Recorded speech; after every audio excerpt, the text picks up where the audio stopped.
Ad Astra Abyssosk. Recently, the Adventurers Guild has received an unusual commission, and after careful consideration, we believe that... The Traveler would be the most suitable candidate, right? Indeed, as ever. I will spare the pleasantries then. May I ask if you two are available to help?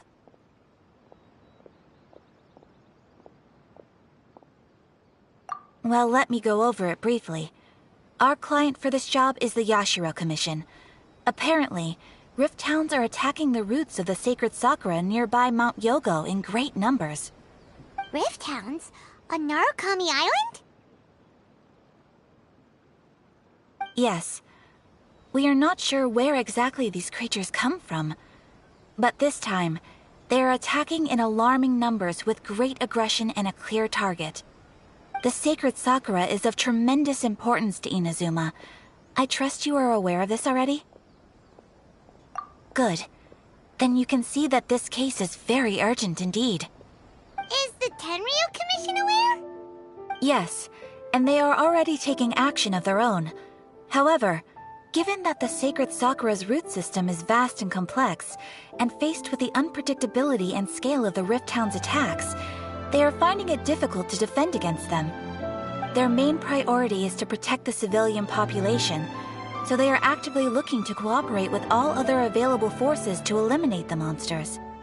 The Adventurers Guild is one of the key parties assisting the Tenryu Commission with their work, but so far, the combined efforts to combat the Rift Towns has failed to substantially ameliorate the situation. You have our deepest gratitude. Your confident response puts me far more at ease. I will mark on your map the areas where Rift Town appearances have been recently reported. I hope you won't encounter too much trouble overcoming them. Relax. We'll be back before you can say Ad Astra Abyssosk.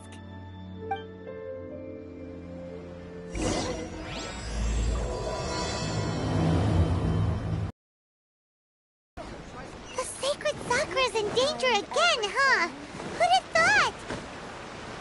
Keeping the sacred Sakura safe was Kazari's greatest wish, and now these mangy mutts are trying to destroy it! Time to teach him a lesson!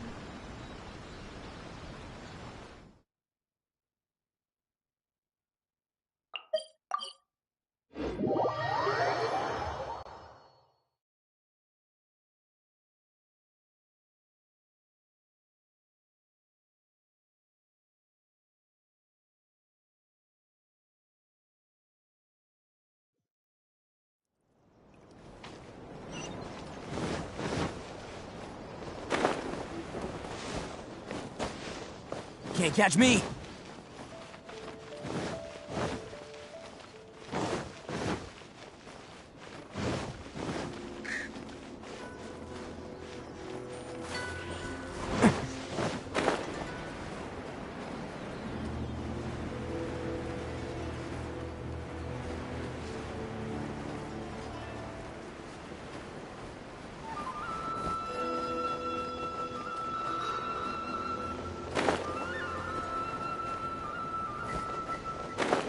They're attacking the sacred Sakura!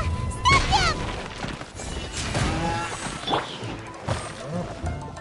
One with nature. Useless.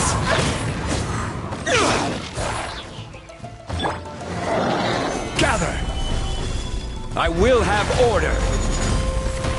Can't catch me! Bam! Wind strike.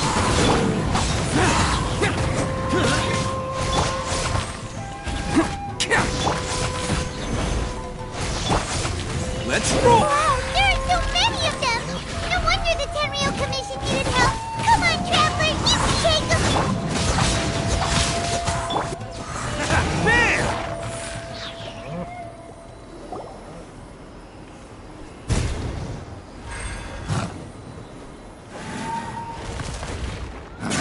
Torn to oblivion.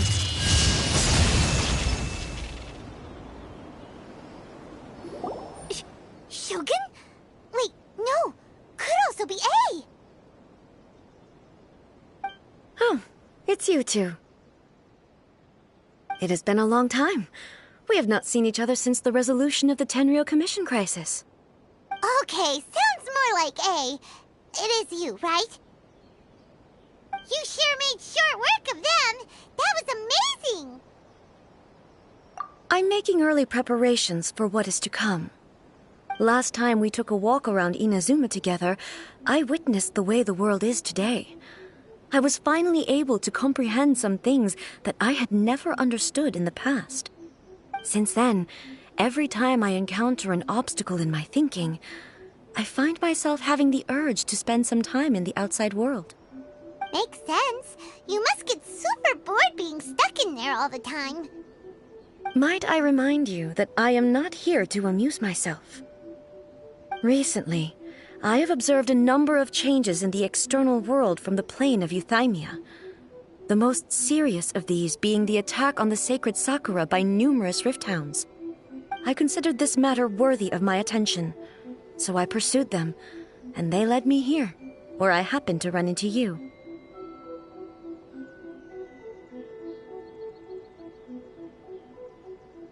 If the Shogun rather than I were to discover them, yes, perhaps she would have left the situation alone.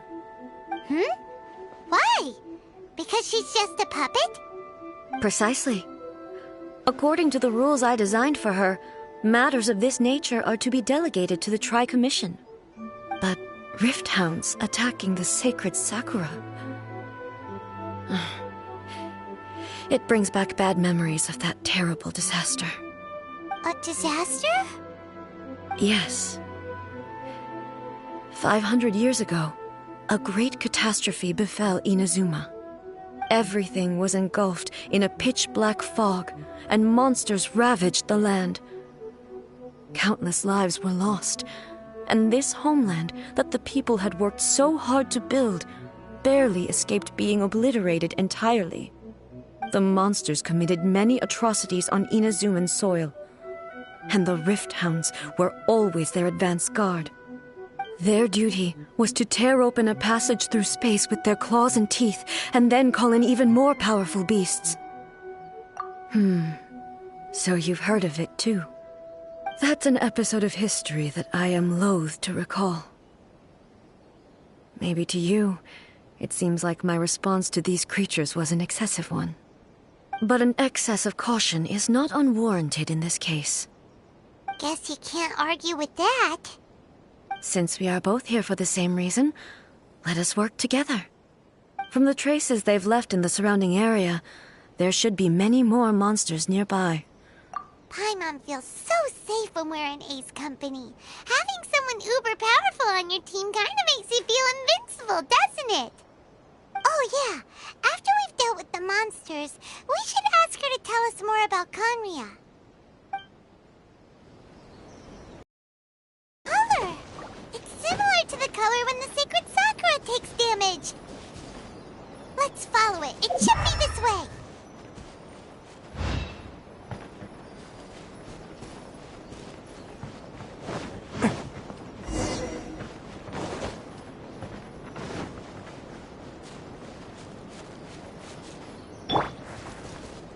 One with nature.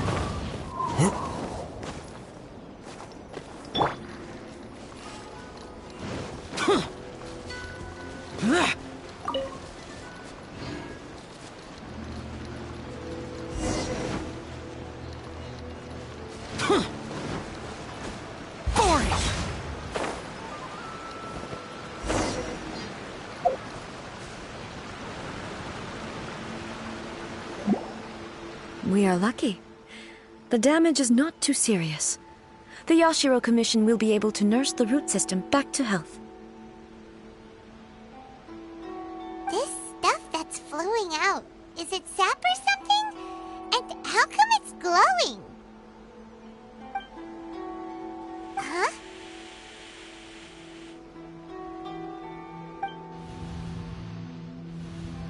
What's this?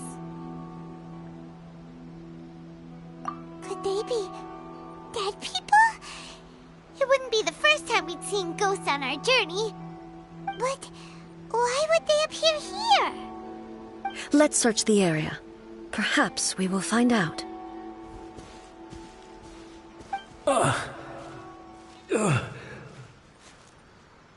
can't go on like this. Not when the other troops are counting on me. What happened here? Could you tell us? Who are you? What are you doing here? Run quick while you still can! The monsters will be back. And once you're in their sights, I'm telling you there's no escaping them. We will defend Inazuma until our dying breath. You don't know? Inazuma is engulfed in darkness. Beasts and horrifying monsters are everywhere. They are merciless, ferocious, and they will devour everything in their path. Every last trace of humanity's existence, I tell you. They'll devour it all. But look, none of that seems to be going on around here. Not right now, but they'll be back. Look, get out of here. Now! There's no time left! The almighty Shogun is gone. So is Kitsune Saigu. There is no one left to rely on but ourselves.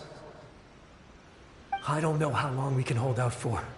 But if we abandon our hope, then we've got nothing left at all. Don't worry, I'm right here. It's... the Shogun? You're back! Please, we beg you. You have to help us. You have to save Inazuma. Only the glow of your supreme lightning can dispel this terrible darkness. Please, or the whole of Inazuma will be reduced to a hunting ground for the beasts. Calm down. The war you speak of is over. Over? But what do you mean? Shogun? Look around you. The grass grows green and lush, and a soft breeze blows. This is Inazuma at peace, as you will no doubt remember. There are no monsters, nor is there anything else here that could threaten your life.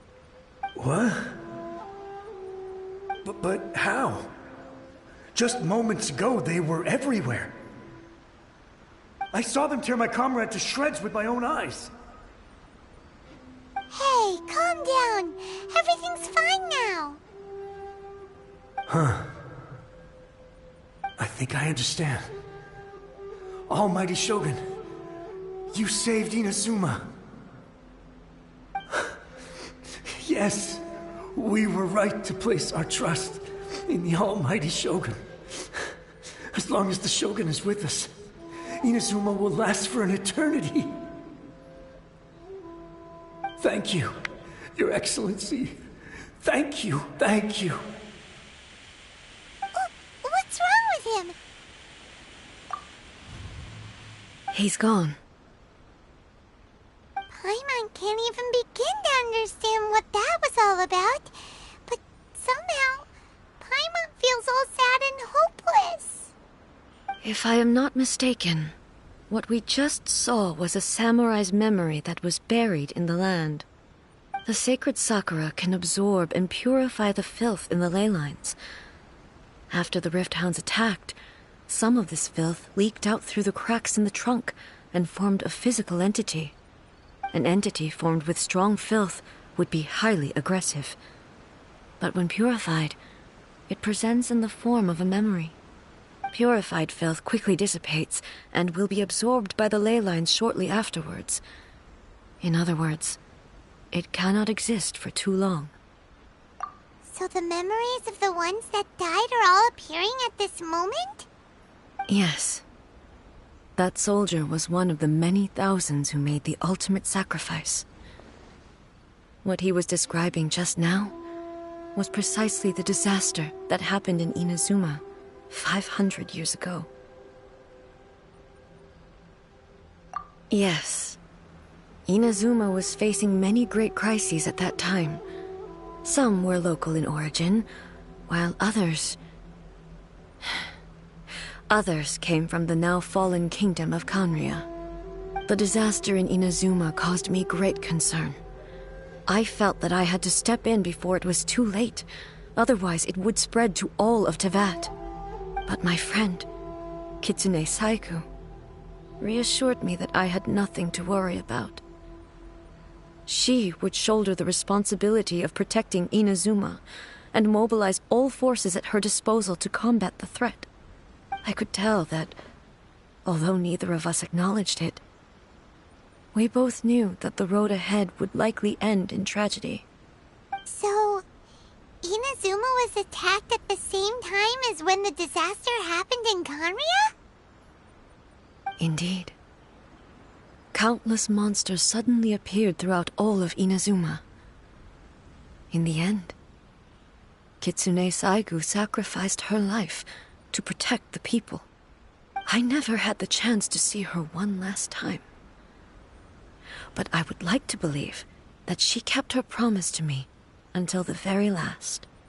But even then, Inazuma was left more devastated than we could have ever imagined. Those terrible tragedies left great wounds that are still felt to this day, both on the land itself and in my heart. Hey.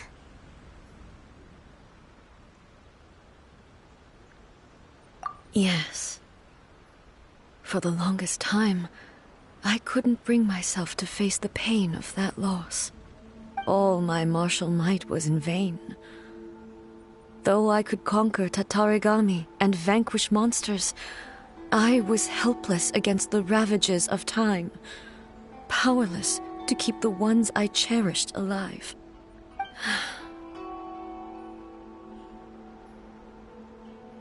But after my clash with human ambition, I thought long and hard. Now I realize I cannot fixate on the past forever. When I traveled around Inazuma with you, I caught a glimpse of how the nation has progressed over the centuries. A glimpse of human potential. Everything far exceeded my expectations. Moving forward inevitably invites further loss, but also new encounters. Just think of that soldier. Despite all the losses he had experienced, he still chose to keep fighting for the sake of moving forward. All those who sacrificed themselves back then gave their lives fighting for a future. But perhaps the future they were hoping for is not the eternity that I once strove for. As Inazuma's god, it is high time I honored their wishes. Warriors of the past, who spilled your blood on this land, your noble souls now rest in this earth. I will never forget you, and all that you did for Inazuma. He's taking all this pretty hard. Come on. Let's keep investigating the damage to the sacred Sakura.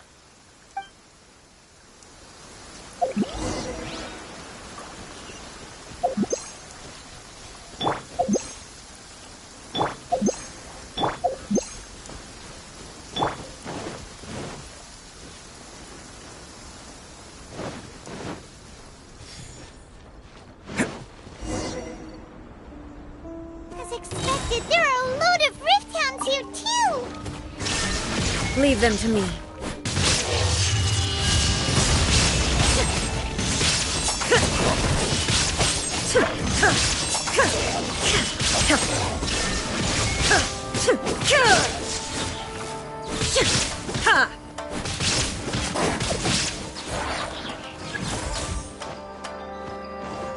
Shine down!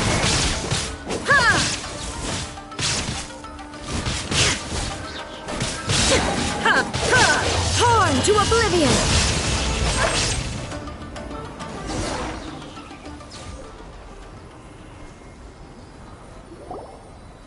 Huh? Something seems wrong with A.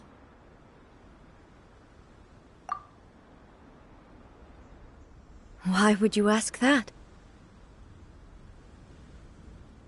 Well, usually you'd pull out your sword and swish! Vaporize them all in one go, no? You are unduly concerned. I'm simply conserving my energy. Although I have some understanding of the situation already, it could take an unexpected turn at any time. I must be prepared for anything. If there are more formidable monsters lying in wait in this area, I must make sure I have the strength to face them. Ah, makes sense. Spoken like a seasoned shogun. The roots seem pretty badly damaged this time. We definitely need to tell the Yashiro Commission about this. Hey, the same light is leaking out again.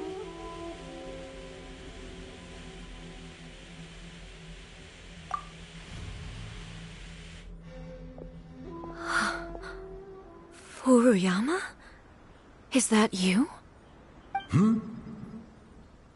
Almighty Shogun, what brings you back so soon? I thought you were off fighting a battle in a distant land. Fighting a battle in a distant land? Sounds like this guy's talking about 500 years ago, too. Allow me to introduce Furuyama. He is a tea master and a member of my retinue. Though blind, Furuyama is unparalleled in his ability to appraise tea. He brews some of the very finest tea in all of Inazuma. Your Excellency, you shower me with praise undeserved. I have simply had the good fortune to be in Your Excellency's presence long enough to become acquainted with all the skills that are required of me. It sounds like the Almighty Shogun has brought a guest. I'm afraid I'm unable to serve you any respectable refreshments on account of the current situation. But please, sit and rest. After all, it's quite a mess out there. What should we do?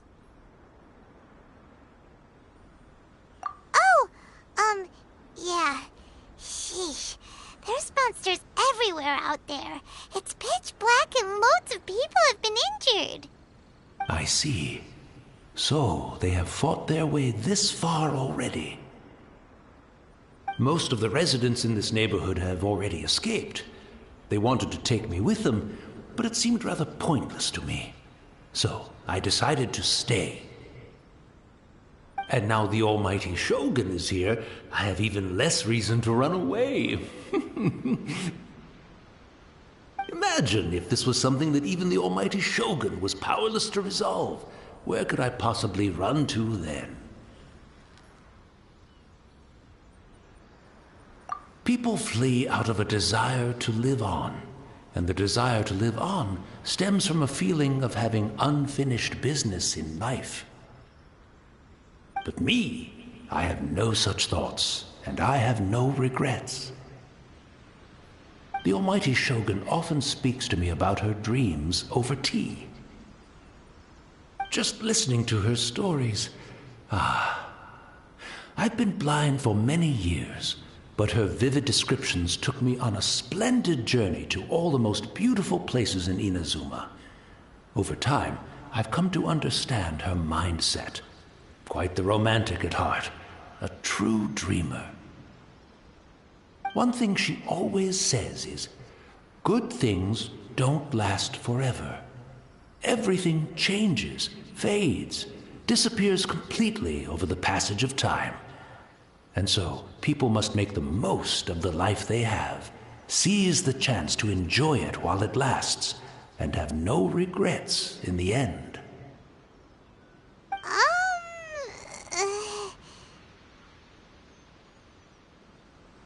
So you see, as bleak as things may be now, I have experienced countless wonderful things in life, and have no reason not to be satisfied. Perhaps you are right. It won't be long now before I have to say goodbye to the Almighty Shogun for the last time. What a pity. I'll never get to see what Inazuma looks like after the Almighty Shogun rebuilds it anew. But I suppose it doesn't matter.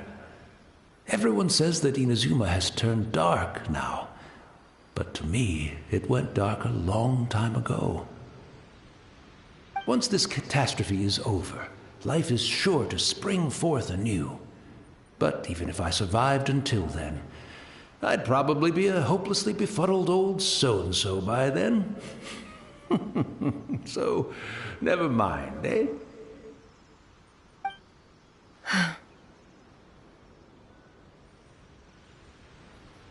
Oh, goodness me. Speaking of befuddled, look at me rambling away to my heart's content and forgetting to serve the tea. The almighty Shogun comes to visit and I don't have the tea ready. A truly egregious loss of decorum. One moment, I'll just... Where in the world is the tea set? I hope the others didn't smash it to smithereens in their hasty departure. Can't see a tea set anywhere around here. Really? But it's always been right by my side. Goodness gracious, what a fool I'm making of myself. I couldn't possibly have my guests fetch it themselves. That would be most discourteous indeed. Don't worry about it. Take a rest. We'll be back right away. Almighty Shogun, you're not going too, are you? No. Your humble servant implores you, not with the war raging outside. This place is... complicated. It's quite unlike the tea house in your memories. Leave it to us. But... well, okay. I never thought I'd see the day that I need the almighty Shogun to personally collect my tea set for me. I can't decide whether it's a final regret or a final stroke of good fortune. Where should we go to find a tea set?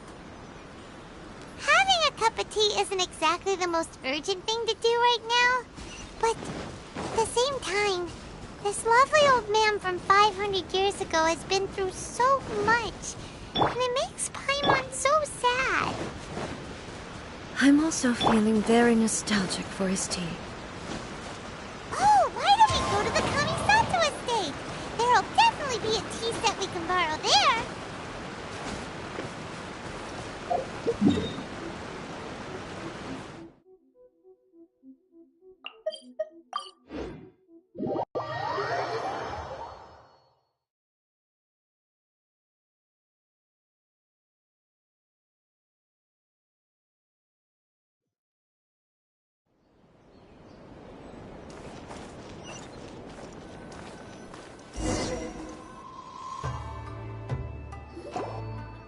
It's the Traveler. And the almighty Shogun. How might I be of assistance, Your Excellency? I wish to borrow a tea set from the Yashiro Commission. Oh, sure. I'll fetch that for you right away. Please step into the courtyard and have a rest, almighty Shogun.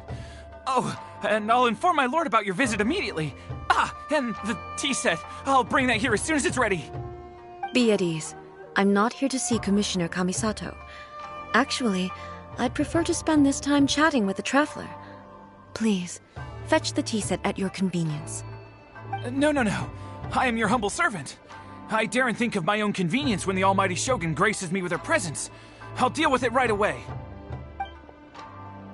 Well, it's not often we have the chance to chat. I'm sure you must have a lot of questions.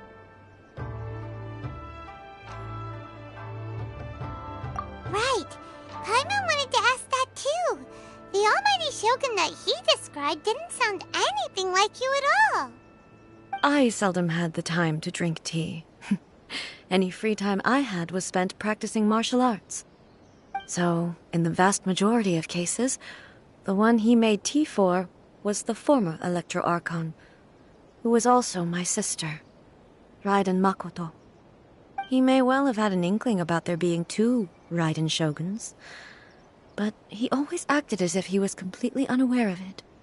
The philosophy of life that he shared with us just now, that was Makoto's view on reality.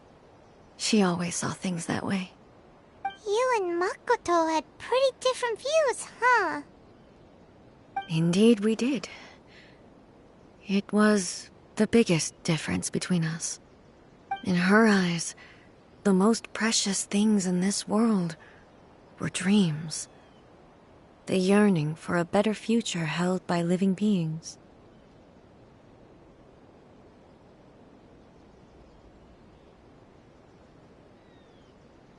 They are similar, but not identical. When you came charging into the plane of Euthymia, I saw human aspirations light up the sky far above in the form of countless stars. This somewhat shook me. Now, it seems like she was right, while I took the wayward path. Wow, there sure was a lot going on beneath the surface. Makoto saw a bigger picture than I did. In her view, a dream is more imaginary, more abstract than an ambition. An ambition is a yearning for something material, or a concrete outcome. It is finite in nature, and will be replaced by a new ambition in due course. Makoto was more concerned with the force that drives humans to constantly generate new ambitions in the first place. It is something innate, rooted in instinct. In other words, it is something eternal. That's, quite a lot to take in. To put it simply, Makoto wasn't concerned about outcomes. I didn't understand at the time. How can we say that we are maintaining eternity when things are constantly moving forward and evolving? I suppose what it comes down to is the definition of eternity she set out with. Yes, it does. I always thought that she must have grasped some elusive, arcane wisdom to arrive at the conclusions she did. But in the last analysis, Makoto's philosophy was, on the surface at least, an elegantly simple one. Notwithstanding that it was also the more prudent choice, based on a more mature, far-sighted outlook. Do you feel you're starting to understand her better now? You have already witnessed my previous views on eternity. But now, I no longer cling to what was lost.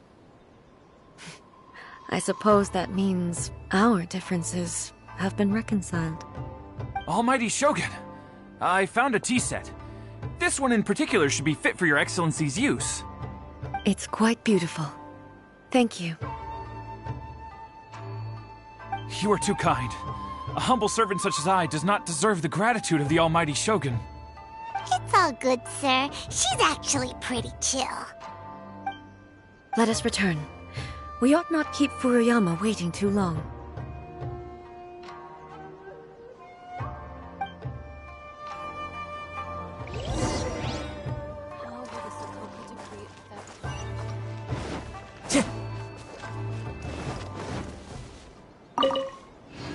Time to go.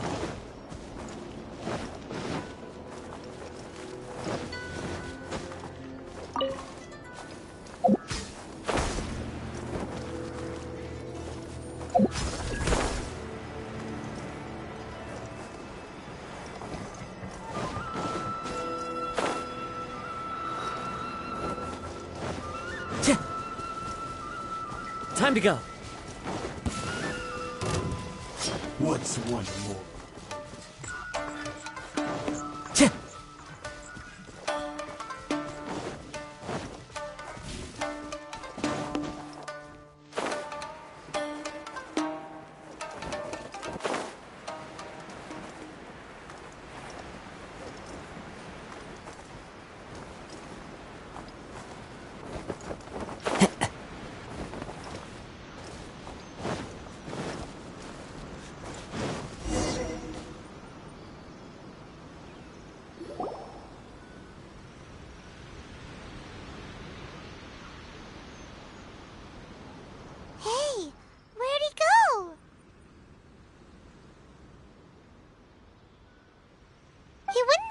looking for a tea set himself, would he?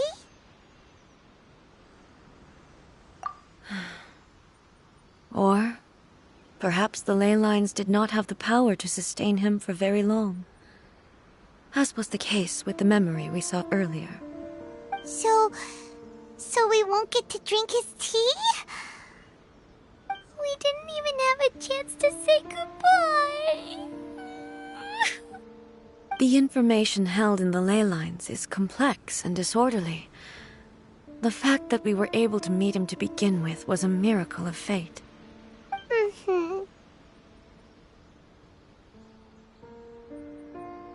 Well, this chance won't come often, and we do have a tea set. Perhaps I should try my hand at making us a pot of tea. I've watched Furuyama brew tea on many occasions. I doubt I should have any major problems doing it myself. The tea is ready. Please give it a try. So many thoughts were racing through my head as I was brewing it. I'm not sure how to explain it. You're right. But the things we've seen today have brought back many memories for me. I've been reminded of many people, too. Kitsune Saigu, Makoto, and all the other friends who I watched pass even further back. Back at the Yashiro Commission, I kept the conversation reasonably light-hearted. But now, I'd like to broach a heavier topic, if I may. The events of 500 years ago not only robbed me of my friend, Kitsune Saigu, they also took Makoto away from me, for good. She died in that disaster too? Yes. She went to Conria alone, without telling me. Unlike me, Makoto was no martial artist. Whenever similar crises had arisen in the past, I was always the one to face them in her stead. But this time, the circumstances were so grave that Makoto had no choice but to leave me behind. Or perhaps it was more that she went ahead of me, put herself in front of me, so that I would remain hidden. Yes. It was too late. I arrived only in time to hear her dying breath. She had already lapsed into unconsciousness by that point, so all I could do was enter into her mind. As far as you're concerned, it would be somewhere similar to the plane of Euthymia. It was there that we bid each other a final farewell. I cried bitterly. Even in those final moments, I couldn't understand her actions. Why did she go to Conria first, and not I? Why did she keep me in the dark about it? Was it to shield me? It was there and then that I resolved to pursue eternity. As a testament to that decision, I saved her realm of consciousness just before it collapsed completely, and brought it back to Inazuma. That's quite a story. When I returned to Inazuma, I was shocked to find that a great sakura tree had appeared on Mount Yogo. The tree that you know as the sacred sakura. That's exactly what everyone back then told me as well. That it had existed since time immemorial. They were so matter-of-fact about it, and couldn't at all understand what I was so surprised about. No one questioned it, and yet its presence contrasted so starkly with the area as I remembered it. It seemed as if I was the only one to have noticed it appear suddenly out of thin air. In the end, I simply had to accept that it was a miraculous effect of Makoto's consciousness. With the help of the sacred Sakura's power, I was finally able to overcome the monsters and quell the disaster in Inazuma. This is all really hard to understand. Kinda beyond Paimon's level. Yes. She had such a great love for this land, and for its people. In this respect, I still do not compare to her. I once told myself that I would never speak of these events again. Facing the fact that she is gone is unbearably painful. But even the tea that is most bitter to the tongue, once swallowed, leaves some sweetness in the throat. And it's time I came to terms with it all. Oh, while we're on the topic, since you experienced that battle in person...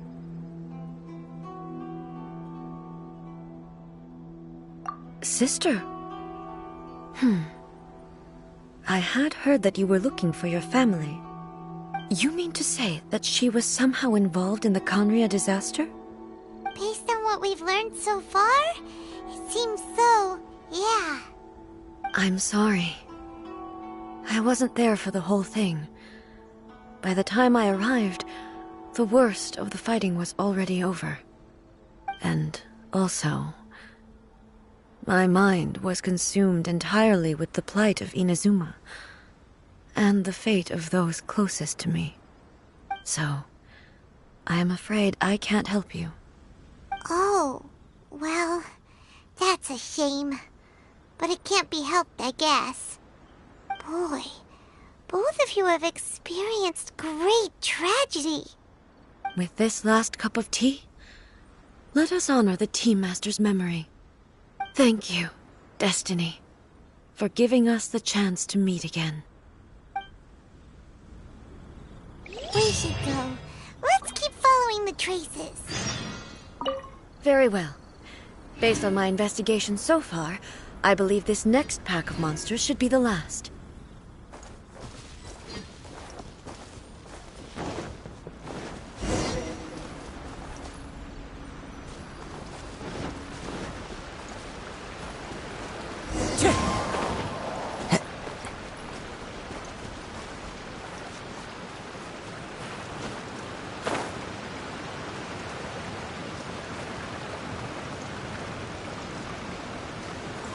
Follow the wind.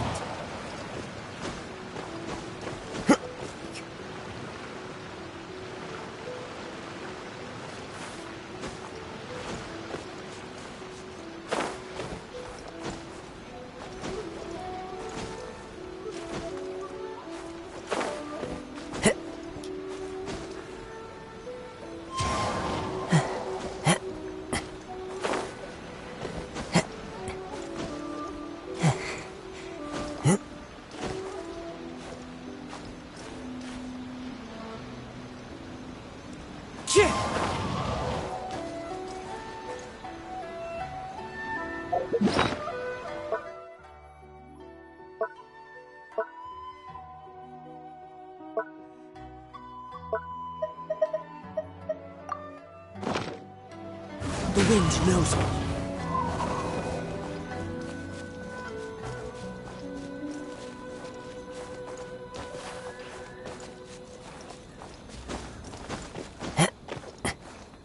One with nature.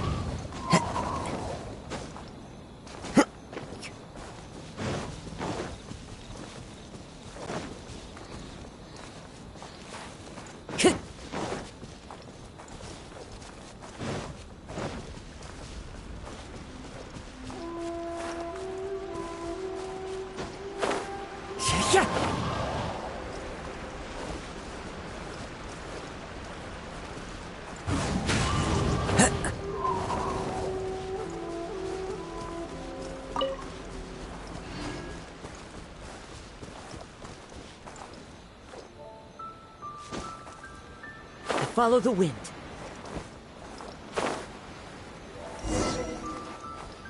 Time to go.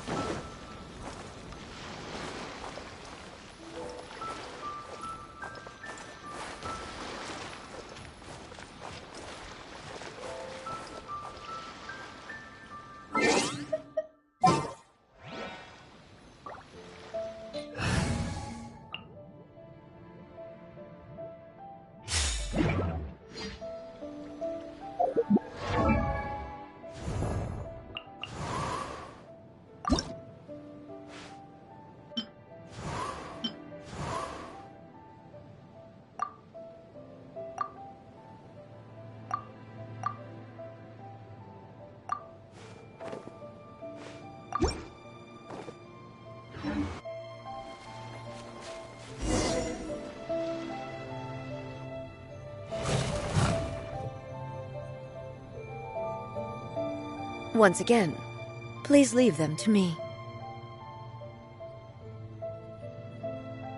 Hey! Are you sure you're all right? You're scaring us! Fear not. Fighting is what I do best.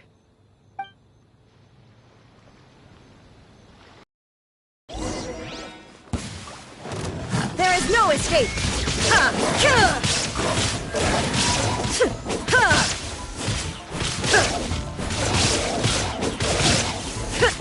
Illusion shattered!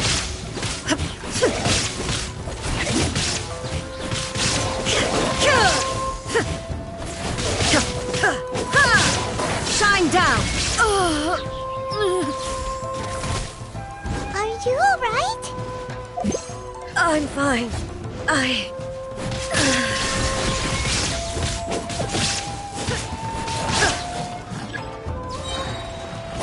Inazuma shines eternal!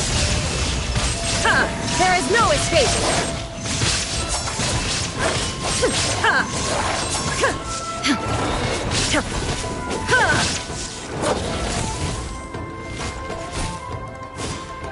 Illusion shattered!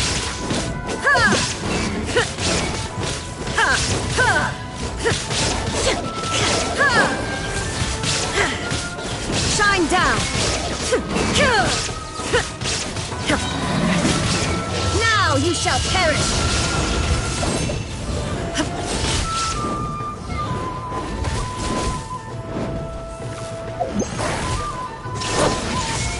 Ha! Ha!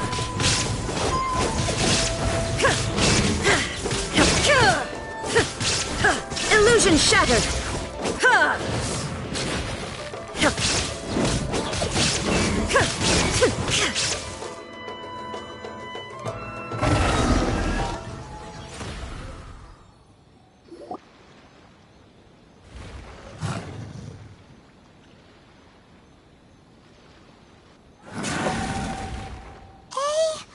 Maybe you should leave this one to us.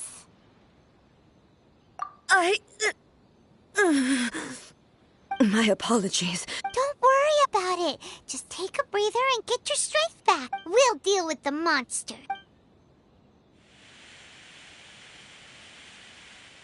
Look, that's the same light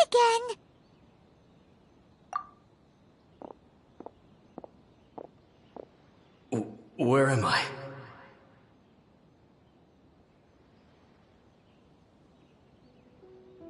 Who are you? Almighty Shogun, you're here too! Are you injured, Your Excellency?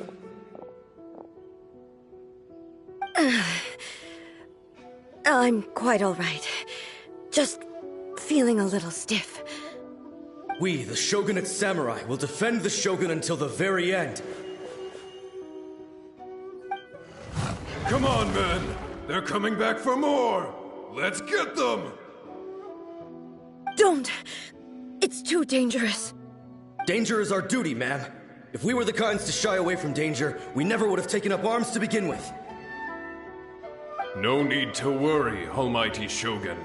When the situation looks bleak, we will draw on the power granted to us by the gods. Is that a vision? It certainly is. I know the gods are omnipotent, and their willingness to grant their power to humans means they have high expectations for us. If the Almighty Shogun is in trouble, now of all times is the moment for us to honor that. So that's how samurai of that era understood visions, huh? Nobody knew where Your Excellency had gone, and we were starting to despair. But now we've found you. You're right here with us. Just the sight of you appearing before us once more has reignited the hope in our hearts. This hope is the light that will guide us out from the darkness. Everyone, on me! We'll help too! Huh? Affirmative, but watch your backs. Protect the Almighty Shogun!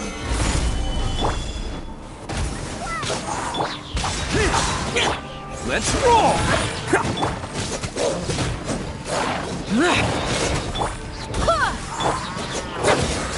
Evil conquering!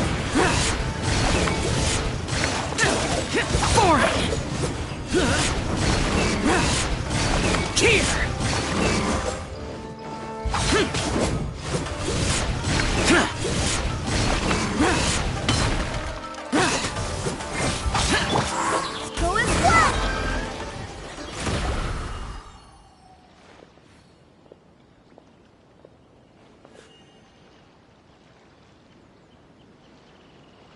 It seems like their attacks are finally over. I've never fought so fiercely before. Thank you all. Are you okay? Maybe you should keep resting. I'm fine. I feel much better already. You fought phenomenally. It was truly awe-inspiring. The monsters will definitely come back. And when they do, it'll be more than a few Rift Hounds this time. Quickly, escort Her Excellency back to Inazuma City, and regroup with the General's forces as soon as possible. When everyone sees the almighty Shogun safely returning, their spirits will be lifted. Well, what are you guys gonna do? We will stay here and guard against the monsters' advance. We cannot afford to let them get any further. We are brothers in arms. As long as we stick together, we can face any number of monsters that come our way.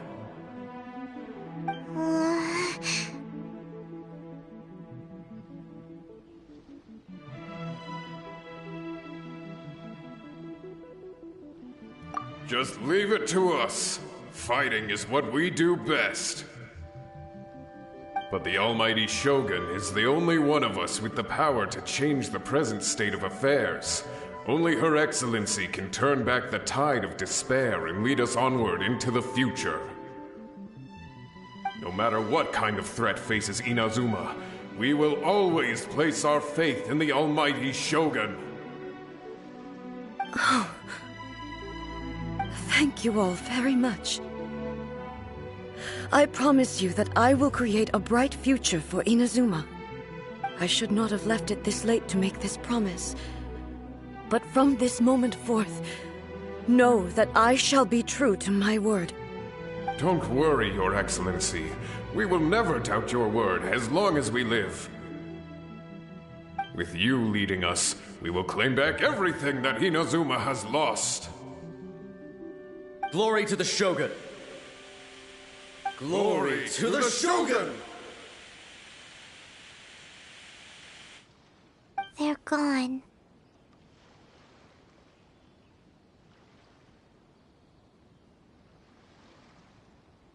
It was both. The people's sacrifice has always caused me immense pain.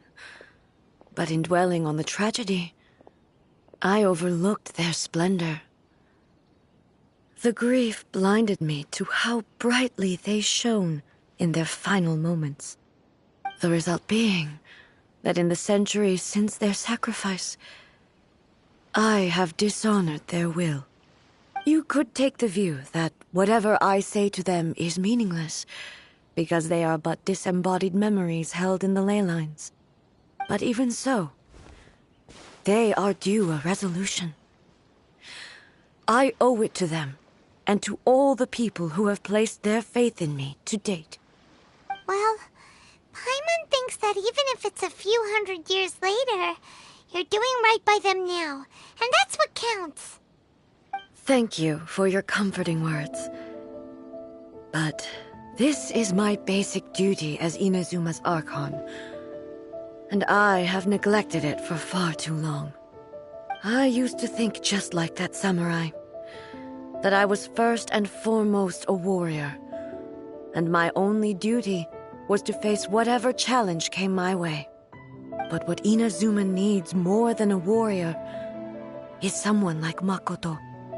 Even though I am utterly unlike Makoto, and can never become the person she was, I still need to do the things that she would have done.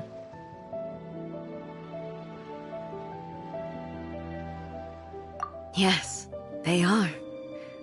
They are strong and resilient, and have much to be proud of. As the Raiden Shogun they revere, I should not be the one to hold them back. Well said. Sounds to Paimon like you figured things out. Change will come to Inazuma, and with it, new possibilities. This will take time, but eventually, the future will bring healing to the scars of the past. No matter how long it takes, I am committed to bringing this to fruition. This is my promise. Now that we've dealt with the Rift Hounds, this matter is halfway resolved. It does not appear that the threat will escalate for the time being.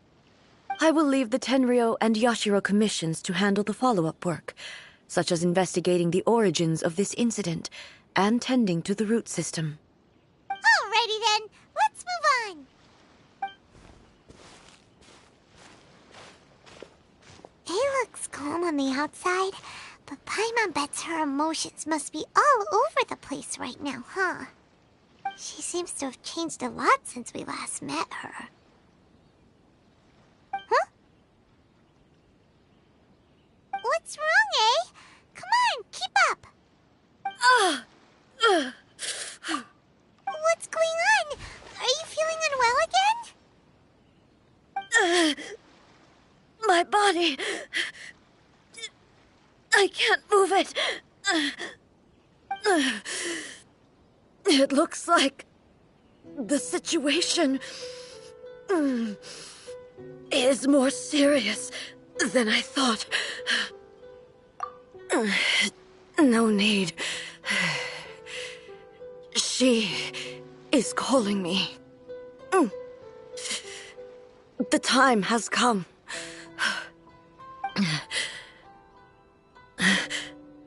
Can you help me walk?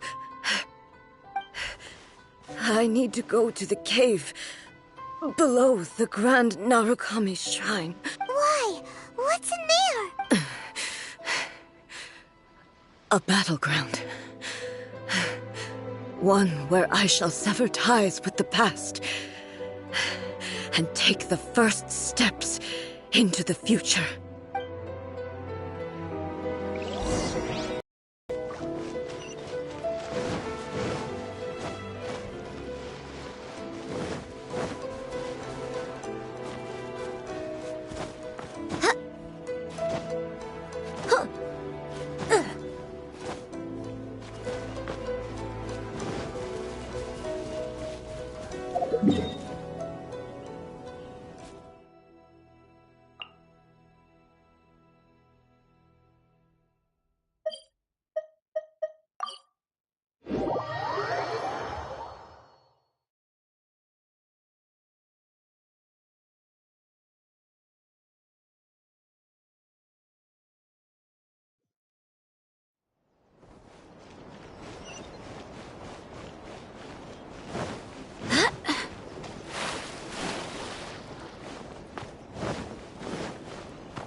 We're finally here.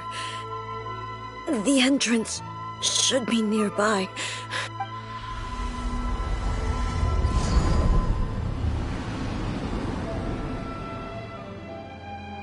Whoa! Where'd that Torii gate come from?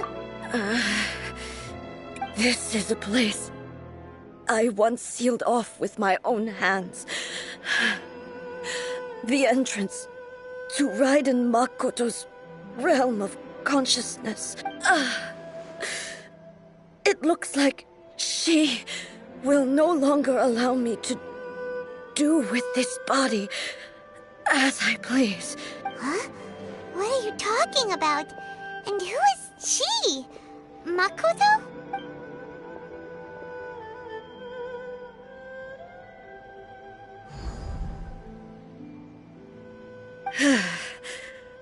Follow me.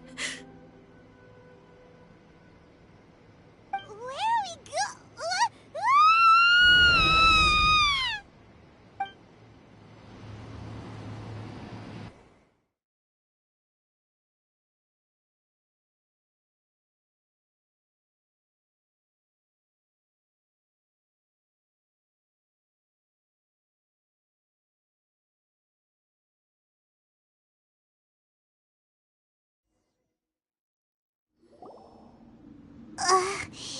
Paimon's dizzy.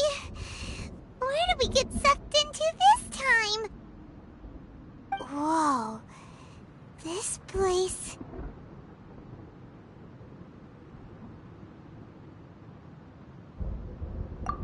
Look! Look over there! It's another A! We meet again, traveler. This body is an assistant to the one within, but it is also the guardian of the rules. Should the one within wish to stray from the rules, this body shall stand in her way. Wait! Paimon knows that voice! Is that... the puppet? You have wandered the realm in my body, and you appear to have grasped the true essence of eternity. You believe your present self has greater certainty than your former self. Thus, you believe your present self is correct, don't you? But have you really been enlightened with new ideas? Or have you been degraded by irreversible erosion? I'm here to show you my answer. We are both warriors, and the dialogue we must now have shall be conducted by the blade alone. Wait! The atmosphere in here just took a turn for the worse! Are you alright now? The discomfort I was experiencing earlier was caused by the Shogun rejecting my continued use of her body. As she indicates, once I started entertaining the idea of change, I became hostile in her eyes. But inside a realm of consciousness, I exist independently of her. She cannot affect me in this way. Though she is a puppet, the Shogun has her own consciousness too. When necessary, she appears here to confront me.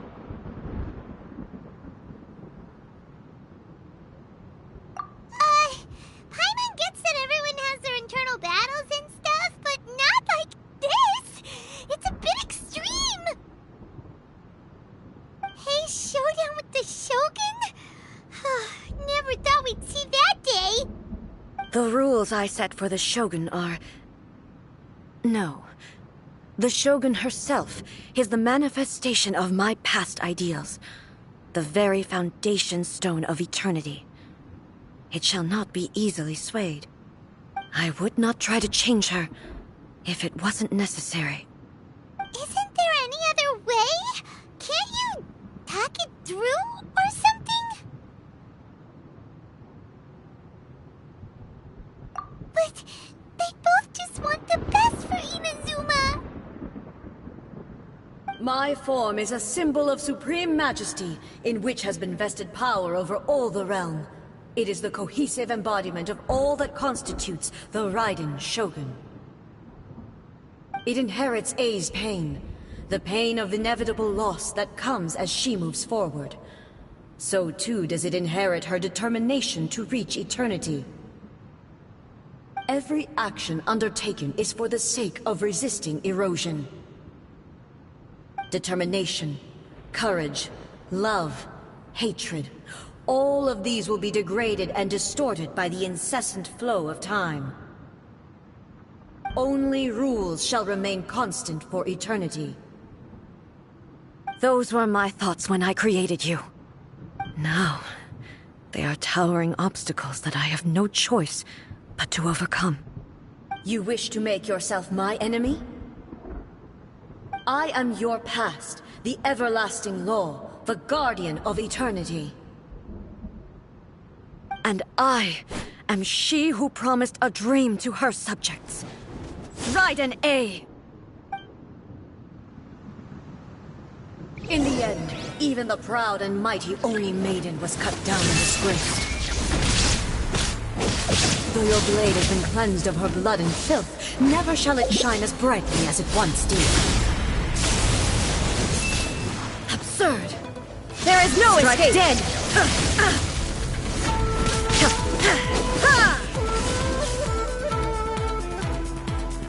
Inferior.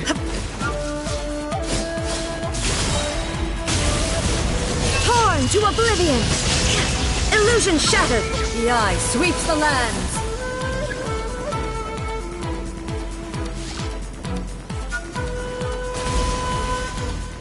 Inferior. Insolent. Evasion is futile. Inferior. Now you shall perish! There is no escape! The kitsu sakura blossoms that once filled the skies fell to the ground as pitch-black rain. As long as the ley lines flow, the relentless erosion of time will never stop. She's completely recovered?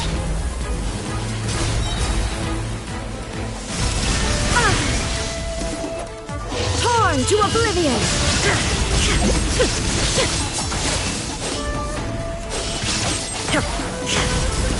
Shine down! Weak! Pathetic!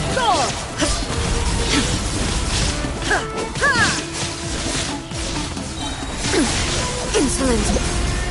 Now you shall perish! The divine lightning that envelops all of Inazuma will fade silently into the clouds. There shall never be another. Never. For the rest of time.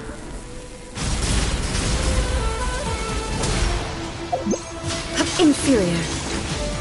Shine down!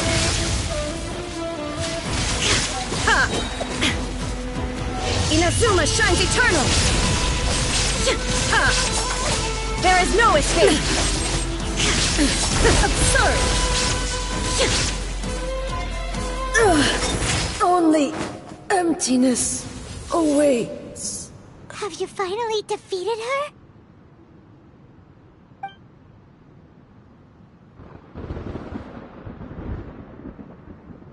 It appears your martial prowess has not dulled.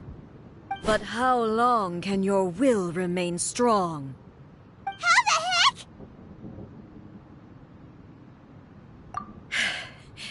In this realm of consciousness, her existence is tenacious indeed. She was built to resist erosion. Her will is stronger than any other living being's, including you and me. Then, does that mean this is gonna be a never-ending battle? Maybe. But I have to prove to her that my present will is no product of erosion. The future I shall forge will be a grand undertaking. One that will be resistant to erosion. If I don't do this, the Shogun's rules can never change, and Inazuma can never move forward. This is my duty. No matter how long this battle may last, months, years, centuries, and no matter how many times we must fight, I will defeat her. 500 years ago, humanity proved their strength in battle. Here in the present, they rely on their ambition to challenge wayward practices, tear them out like the diseased wood of an old sakura tree, so that new, healthy branches might spring to life in their place. It is about time that I learned to trust them. I understand that. But if the dreams of which Makoto spoke are true eternity, a short moment for which the Shogun does not exist is nothing to fear. I fight for the everlasting future of Inazuma. However long the battle may last, it is but a drop in the ocean of eternity. I vow to the subjects of Inazuma that I shall one day return. This is my oath. Please, be my witness. During my absence, I place everything in Miko's hands. But this means that... Pass on my words.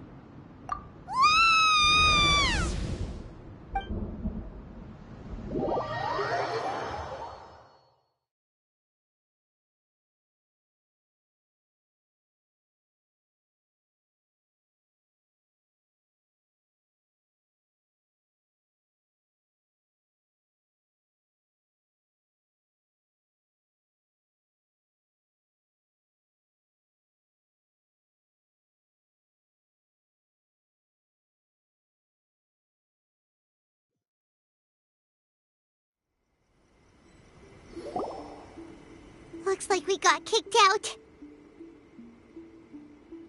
Oh, what do we do? Are we really just gonna leave A and the Shogun to keep on duking it out in there forever? She was making sense, and maybe this is the only way to change the Shogun's rules, but still...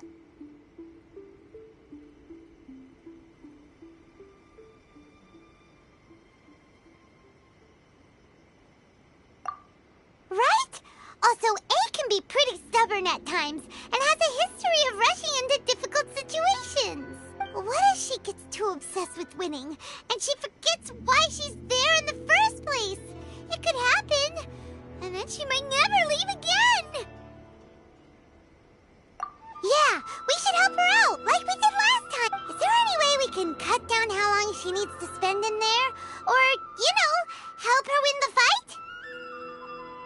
Well, whatever. We can't let anything bad happen to A while she's in there. Oh, but we also can't get in there anymore. Okay, well, first things first. We gotta find a way back in. Oh, come on, brain juice. Don't feel Paimon now. Okay. Maybe if we both ram into it at the same time really, really hard. Oh, you're right. Paimon nearly forgot about her. Who knows if she really understands these consciousness realm plane thingies more than we do, but there's no one else we can turn to.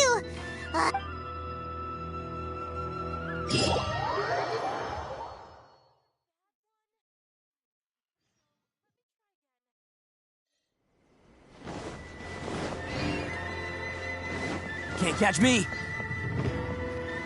Can't catch me! Someone's not in the best of moods.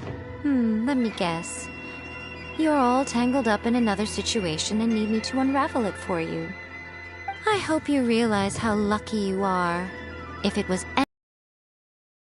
the patience to keep greeting them with a smile after the first few times. But you're always smiling. That was a figure of speech, do you understand? Nitpicking my turns of phrase. The sheer audacity. Oh, yeah. Something really big's happened. It's A. She... Oh, okay, I see. So, A's decided to palm Inazuma off on the humans, while she goes off on her own to fight a fierce battle that doesn't even have an end date. Impossibly stubborn. Jumps straight to the most extreme course of action imaginable, presumes her sheer will can see her through, despite a near impossible goal that requires nothing short of the very peak of her abilities. Yes, that sounds like A all right. You know as well as I do that she's always been like this. Why start fretting about it now?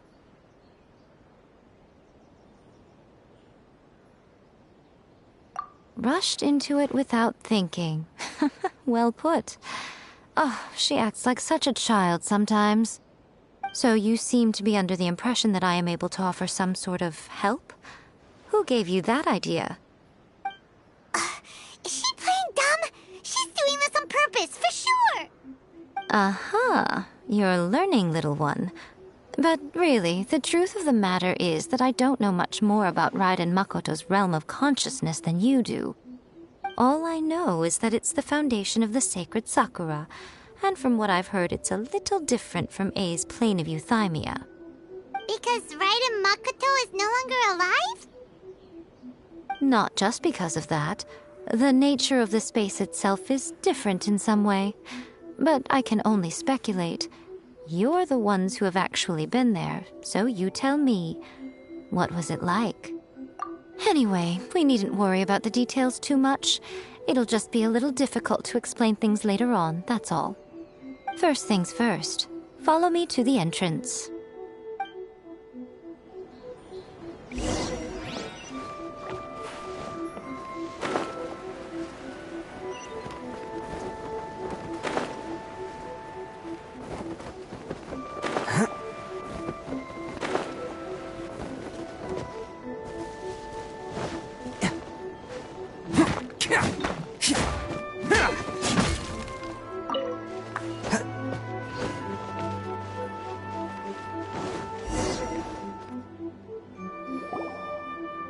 Now then, I always have my ways. It's just a question of how crafty I need to be. To the outsider, the realm of consciousness is a very abstract concept. Luckily, I'm A's familiar, so I can sense her rough whereabouts. In other words, even though I can't pinpoint the exact spatial location of this realm, I can still send you to where A is. So, it's abstract, but has a location, but you don't know where it is, but you can still send us there. What? Yes, no need to try and understand it. Let me put this simply. Right now, she is surrounded by chaos. Everything is turbulent and disordered. If you try to force your way in, you could be swept away by a giant wave that sets you down in an unknown corner of space-time. This is precisely why when entering the plane of Euthymia, it's much safer if you place your consciousness in a physical object first. What? All right, well, Paimon, stay here then. You two can go in. Suit yourself. Worst case scenario, all we stand to lose is A. So what's the big deal? You...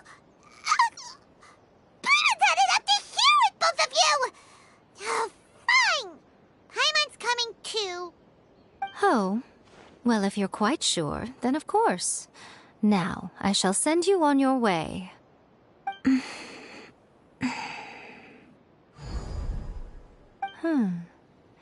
I say. Oh, nothing. It just seems extraordinarily chaotic, that's all. My suspicions have been confirmed. By the way, remember to focus constantly on your heartfelt wishes when you enter inside. Only a strong enough will can prevent you from being swallowed by the giant waves of abstract space. Only if you are strong enough can I deliver you to the right destination. Well then, the door's open. Hop on in. I'll stay outside and provide what stability I can. I'll be ready to respond if anything happens. I'm placing my god in your capable hands. For my sake, and for Inazuma's, please. Bring her back.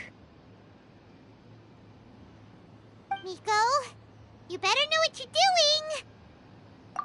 That's enough chatter. Get to work.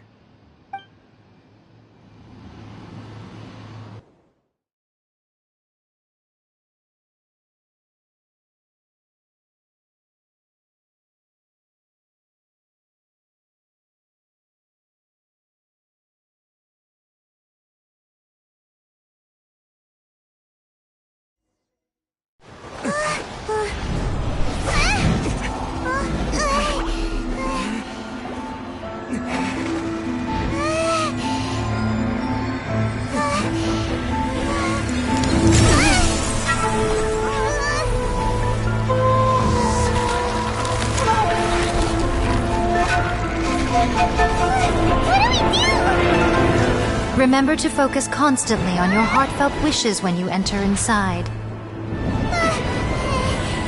Only if you are strong enough can I deliver you to the right destination.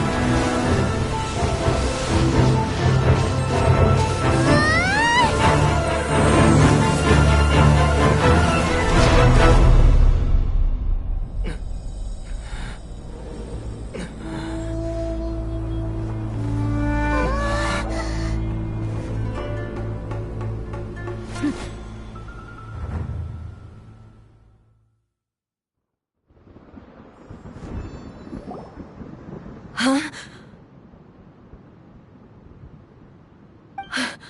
How can this be? You have returned. But how were you able to get back in? And how come you have not changed at all in all these years? This is a duel to remember. It is as if we have returned to the moment when the laws of eternity were first established. Your will today is as strong as it was back then. Over countless battles, not once have you lost, and never have you shown the slightest hesitation. Had I made all enemies of eternity stand against you, you still would not have wavered. For your firm commitment to enforcing the rules, you have my admiration too. You bring honor to the title of Guardian of Eternity.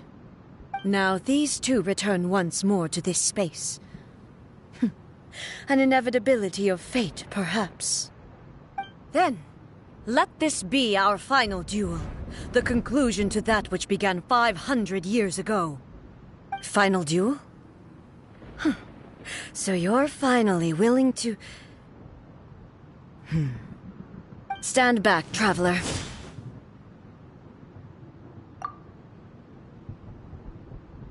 I'm going to be the start of something new. The time our duels took to fight was long enough to witness the rise and fall of nations. The energy they consumed, great enough to vaporize the oceans and turn day into night. And the will they demanded, sufficient to penetrate minds and crush dreams. Yet, you have endured. I will endure forever.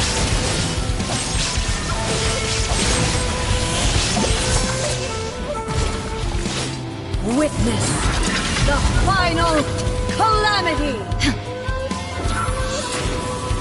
Shine down. There is no escape. Inferior. There is no escape.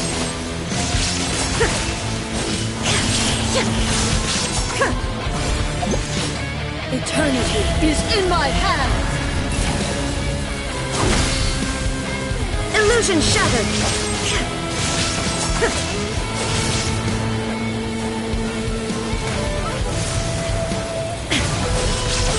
Shine down! Inferior! There is no escape! Perish!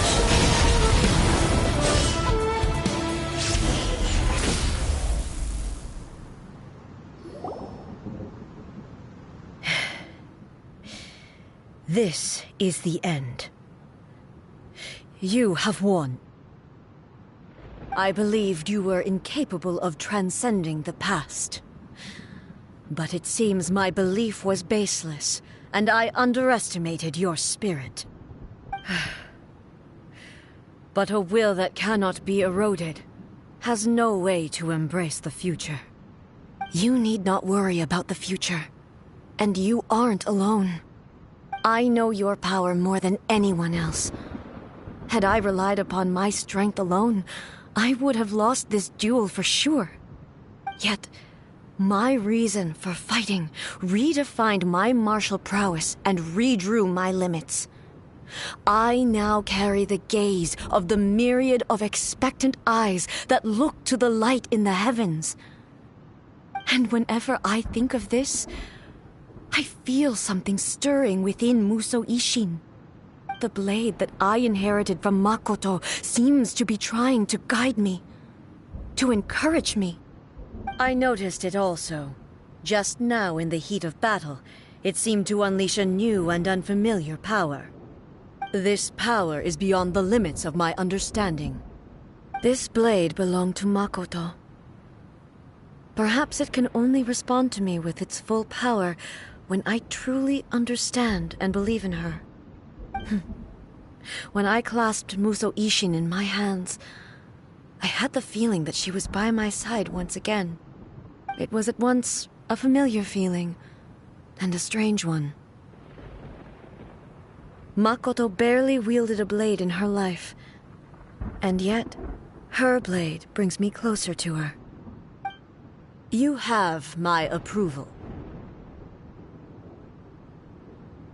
Your present will is not the product of erosion.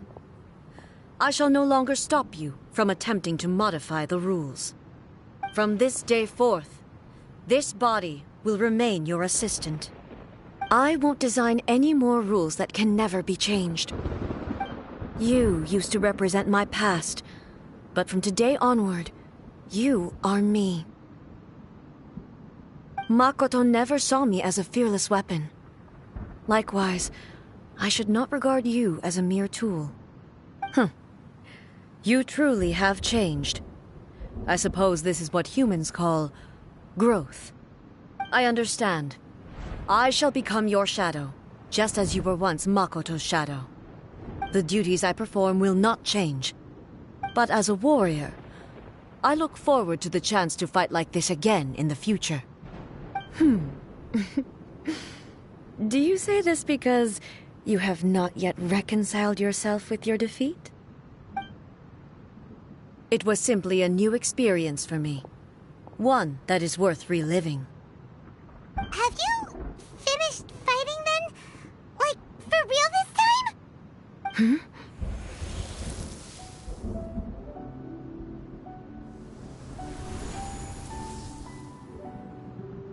Hello, A. And greetings, those who have come to bear witness. I am Raiden Makoto, the previous Electro Archon, who failed in my duties and left you all to pick up the pieces. Makoto? I'm so happy. You've come so far. I always knew you would make it here in the end. I left a faint fragment of my will in Muso Ishin, so that in the moment that you unleashed its full power, I too would be released. A convoluted way to reach you, but... well, you held such deeply entrenched views at the time that you wouldn't have listened to a word I said. There was no time to wait for you to have a change of heart. Please forgive me. All I could do was find some way to wait until you came to me. But...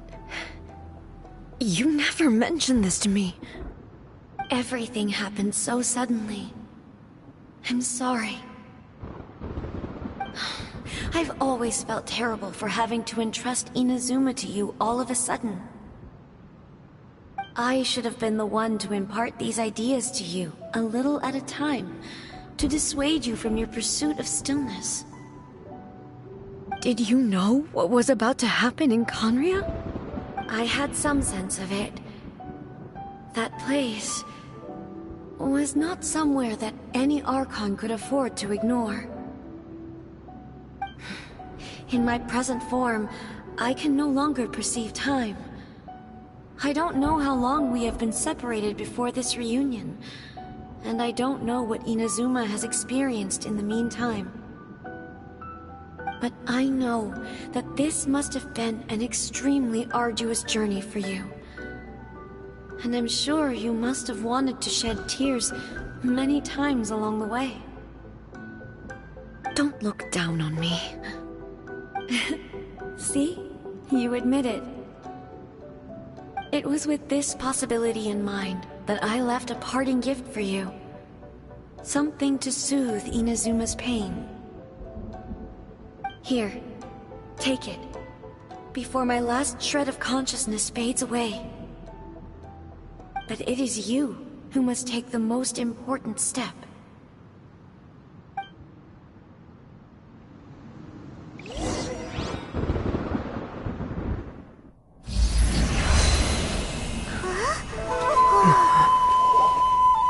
The light turned into a seed?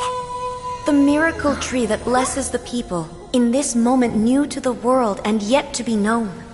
When to plant it, where it shall bloom, she who brings it into being must let her heart and dreams decide.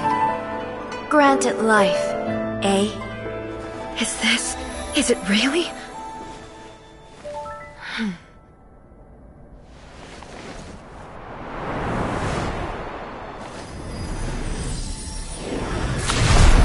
Eternity extends time into infinity.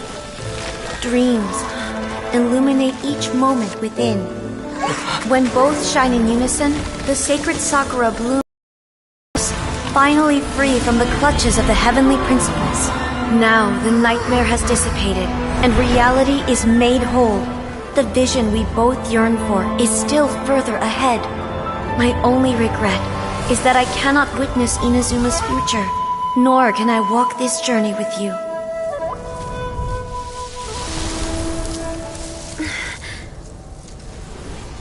Do you know, I am so happy right now, because my final wish has now come true. Your polearm once protected me from countless calamities. For this, I've always felt indebted to you. Though I could never repay you in full, this sacred Sakura will buy you some time until you are ready to awaken and embrace the new. What do you think? Did it do the trick? This time, it really is goodbye, eh?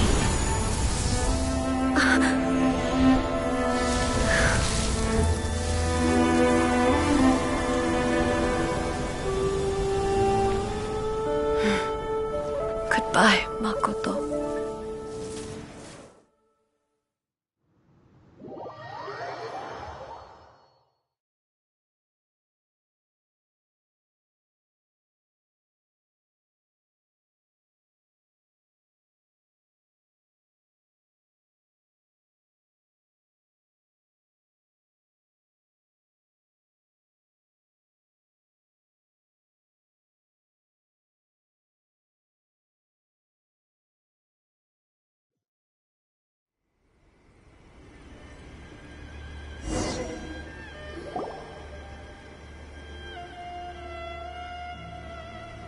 So the A of the present planted the sacred Sakura in the realm of consciousness, and it took root in the Inazuma of the past. No matter what you make of it, it's quite incredible. All of this is thanks to Makoto's power. Her understanding of eternity is much more profound than mine. Eternity is a concept intimately connected with time.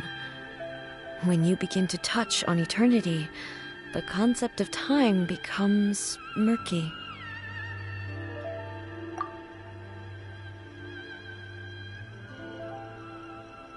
A place where time is meaningless and cannot be understood with ordinary logic. So that was the turbulence I was sensing. Perhaps that is the reason why you were able to return precisely to this point in time without any problems. And yet, that sense of disorderliness has now completely disappeared. I don't fully understand yet. But my intuition tells me that the reason for everything, it's that seed.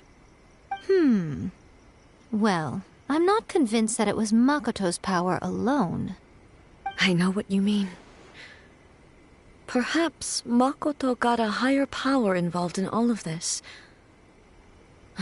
But whatever the explanation, her solution is what saved us all. Without the sacred Sakura, Inazuma would likely have been completely swallowed up centuries ago by that disaster and the filth. I know you've always perceived there was something special about the sacred Sakura, but to me, it has always been there. You've tried in the past to prove to me that there's a connection between the sacred Sakura and Makoto's consciousness. But unfortunately, you never did persuade me, did you? No. But I understand why now.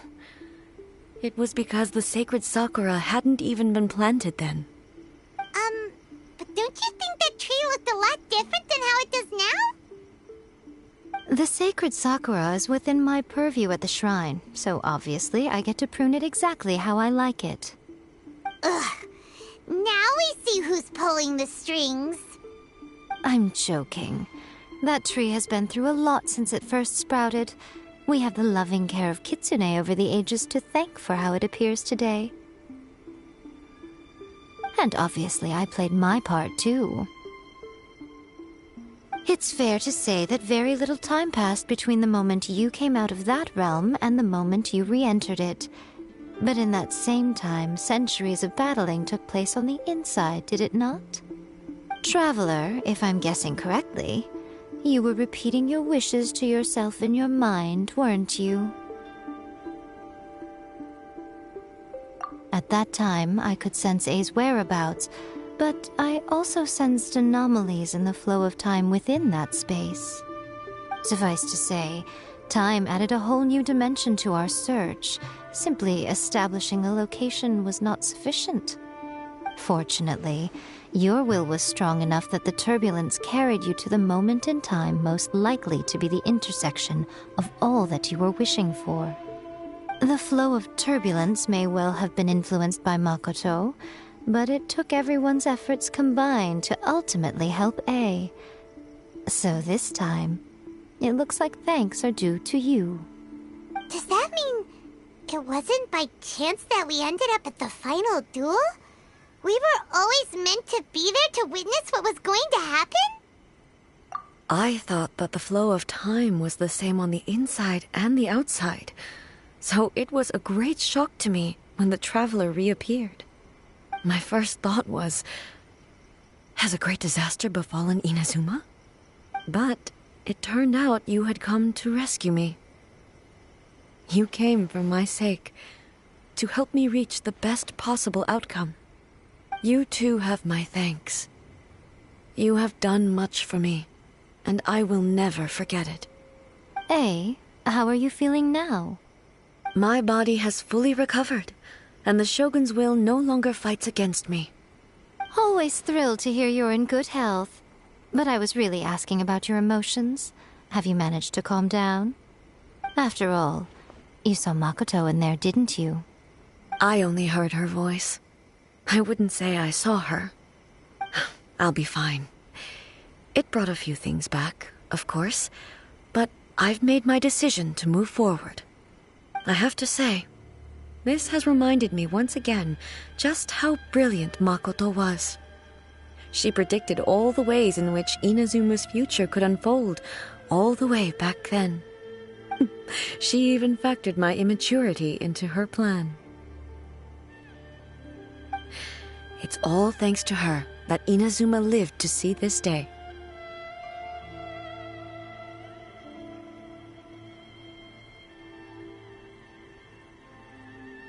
I just planted a seed.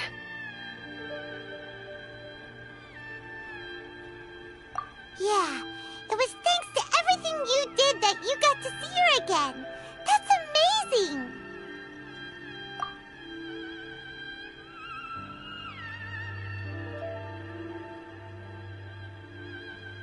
Thank you. Today, at long last, you and Inazuma finally emerge from the shadows cast by the events of centuries past. Makoto and you are Inazuma's past and future, and both are indispensable. It's rare to hear such comforting words from you. I graciously accept them. Oh, come on. You only think it's rare because you never used to listen to a word I say. Makoto said the exact same thing! Great minds think alike, hmm? I wonder, does that qualify me to, maybe, take the position of Shogun for a couple of days? Actually, no. Forget that. Far more trouble than it's worth. We will have to end the frivolities there. There is much work to be done. The Shogun and I will closely review the Inazuma of today to find out where things currently stand. Then, we will give careful consideration to the future. After that, I will abolish the Sakoku decree. Really? That's huge news! I am no longer pursuing an eternity defined by stasis. In which case, there is no further need to keep the nation under lock and key. I don't doubt that many challenges lie ahead for Inazuma. I'm looking forward to it.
Into the wind!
Haven't been to the Yai Publishing House in a while. Paimon wonders if they have any new books in. The one we read with A that time was pretty cool. Come on, this is a no-brainer, man. There's only one thing worth wishing for, and that is a ton of Mora. But the exam's next week. If I fail again, I'm seriously done for. I'm better off wishing that my exam goes smoothly. It's just an exam. Trust me, there's no problem you can't solve by throwing Mora at it. If it doesn't work, then just keep throwing till it does. What are they arguing about? It's quite a spirited debate. Huh? Really? You guys don't know? You need but stand on this land at midnight, lower your head and recite a special incantation, then your wish will come true. Looks like you guys really aren't in the loop. This, my friends, is the next big thing. A highly effective wish ritual guaranteed to make your wishes come true. A wish ritual? That actually works? Right? Even Paimon knows that's just not how the world works. I didn't believe it at first either, but that changed when it worked for someone I know. It's this guy called Kunihiko. He's practically always been unemployed, wastes his days away, and he owes a lot of money. Like a lot, but get this. I don't see him for a few days, and suddenly I find him dressed to the nines and feasting at a high-class restaurant. I heard it directly from him. He used this wishing ritual, and the next day he woke up to find his whole bed filled high with Mora. His whole bed was filled with... Wow! Of course, I'm sure the part about waking up lying on a bed of Mora is a bit of an exaggeration. Whether you believe it or not, it's not exactly a difficult ritual. It can't hurt to give it a try, right? If you're still feeling skeptical, just ask around. There are a lot of very compelling stories going around these days. Really? Well, come on! Let's go ask around right now, shall we? Well, if it really is true, then just think of all the Mora Paimon could... Oh, and you'd finally be reunited with your twin, too! Let's go, let's go!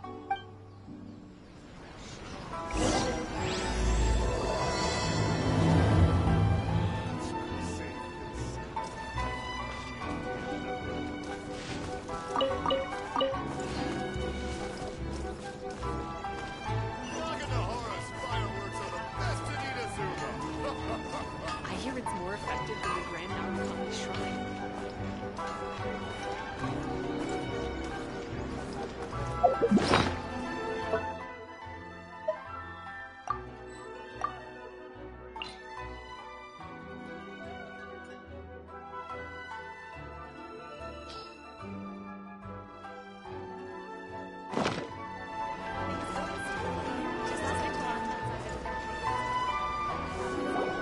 On closer inspection, it seems like there really are a lot of people talking about this kind of stuff. Hey, see those two? Paimon remembers them from the AI publishing house. One's an editor and the other's an author. Grasp the thought in mind. Clear like the light of the moon. As close as kin with you. No, thou. Wait, thee? Hear my summons, right? No, it's not hear my summons, it's heed my summons. Heed! You're never going to get it down at this rate. Hey, what are you guys up to? Whoa! Sheesh, you scared me. Okay. Where did I leave off with the incantation again? Incantation? Are you guys trying out this new wishing ritual stuff too? Junkichi is trying it out, to be specific. He's hit a bit of a creativity block recently, so... I'm helping him make a wish so that he can move past it.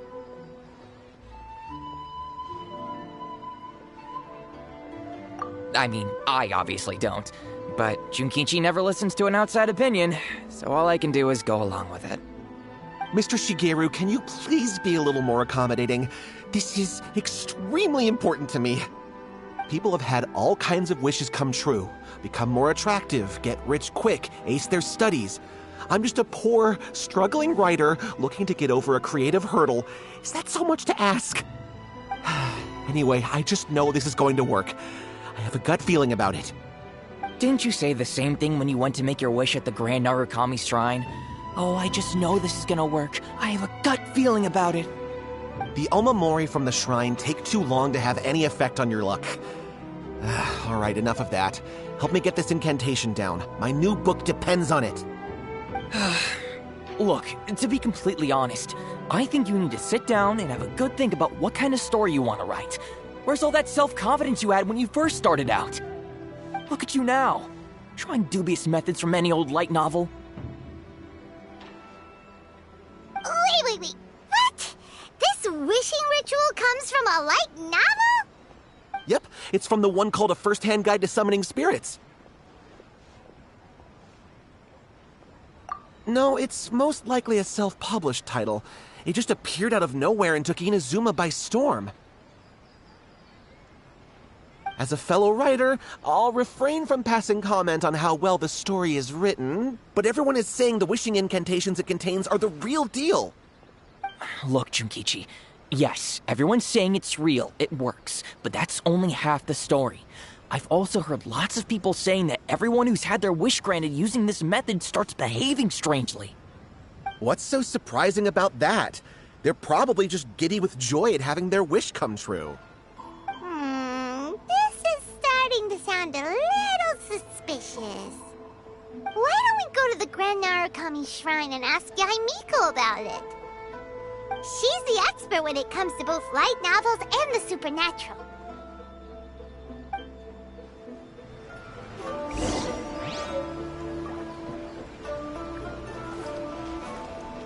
Everything is going smoothly, just as I planned.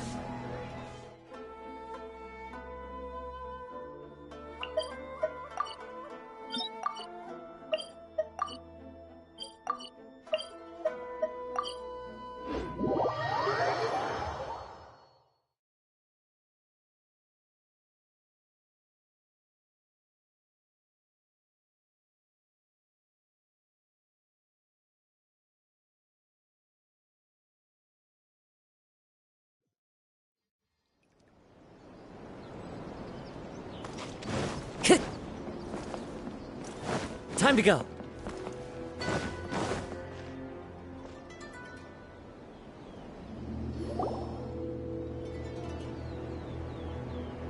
Miko! Great, you're here!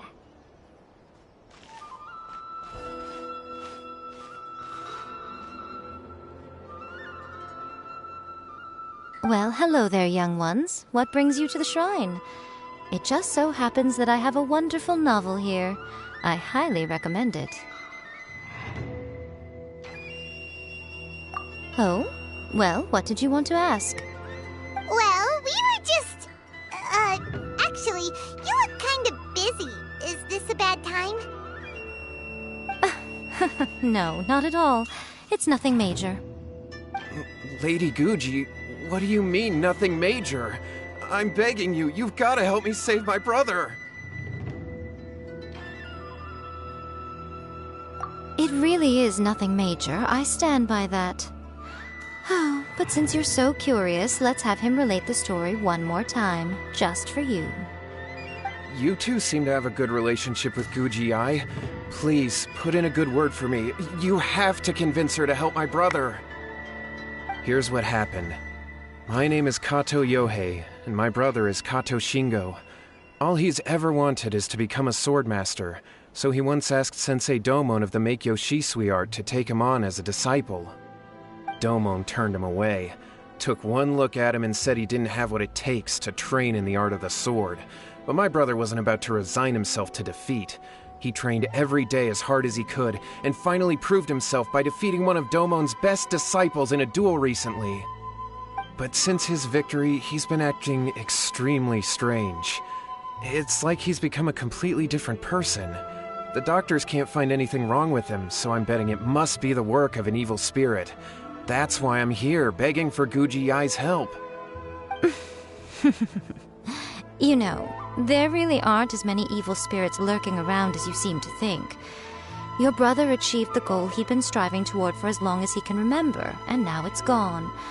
It's only natural that he feels a little empty and lost while he's trying to find a new direction. If it were me, I'd just leave him be for a couple of days. He'll recover on his own soon enough. No, Lady Guji. If you saw him for yourself, you'd know. I guarantee you he's not acting like someone who feels empty and lost. Oh, all right. Then tell me, when did your brother spar with Domon's disciple? About 5 days ago. 5 days ago, you say? Yes, Lady Guji. That's a long time for him to be acting up like this. I'm really worried about him. Our greatest wish is to one day found our own school, just like Domon. We can't jeopardize that dream now. Wait a minute, now I'm a little confused. Are you here to save your brother, or are you here to make your dreams of founding a martial arts school come true? Well, they're kinda two sides of the same coin, aren't they? Whatever. Let me ask you this. Have you heard of any interesting new rumors lately? If so, I'd love to hear about them. What? Rumors? I I haven't heard anything. Oh dear. Well, that's too bad. Lady Guji, please stop changing the subject. This is someone's life we're talking about here. Please, you've got to help me. Miko, he seems really desperate. This thing with his brother sounds really bad. Come on, you should help him. Okay, fine. Then it's decided. Yay, Miko! So you're gonna help him? Kato, whatever your name was, these two guests are trusted acquaintances of mine, and in fact, they are experts in resolving all manner of strange and supernatural phenomena. Exorcisms and that sort of thing are all in a day's work for them. Yeah! Wait a sec! Really? Is that hesitation that I detect in your voice? So let me get this straight. You come begging to me for help, I actually recommend someone for the job, then suddenly you start doubting me? Not at all, never. Whatever Lady Guji says, I trust wholeheartedly. Thank you two for your willingness to help. Please follow me. No, hold on a hot second, Miko.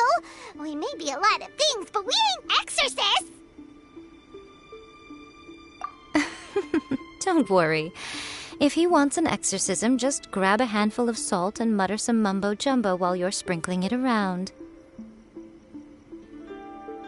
It's a common trope in light novels, right? You just have to have a bit of bravado. As soon as the protagonist gains self-confidence, everything else just magically falls into place. Well, you were the ones who seemed concerned about his situation.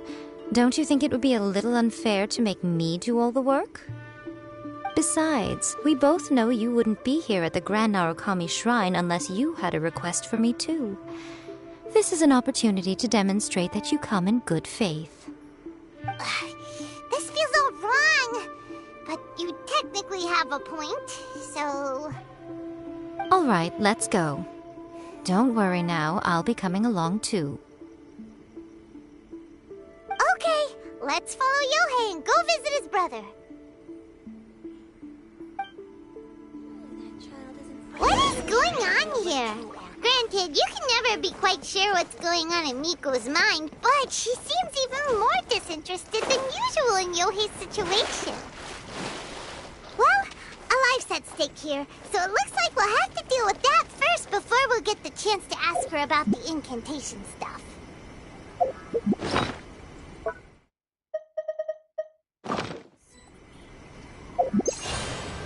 One with nature.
How strange.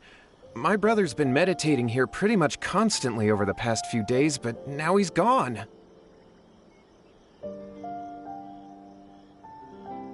Meditating? He suddenly started doing after defeating Domon's disciple. He just sits there alone, talking to himself. It's pretty disturbing, actually. But that's not important right now. Where the heck could he have gone in his current state? This does pose a bit of a problem. If we can't find your brother, well, we can't perform an exorcism with nothing to exorcise, can we? Kato, whatever your name was, given the circumstances, why don't you start by going to find your brother, and also picking up a handful of salt on your way? We'll need to use it during the exorcism. Okay. Okay, got it. I'm on it. Miko, what about us? Shouldn't we help look for his brother too? No need. While What's-His-Face is handling that, we'll take a walk around and ask people what they know about the two brothers. Maybe we'll find out some amusing details.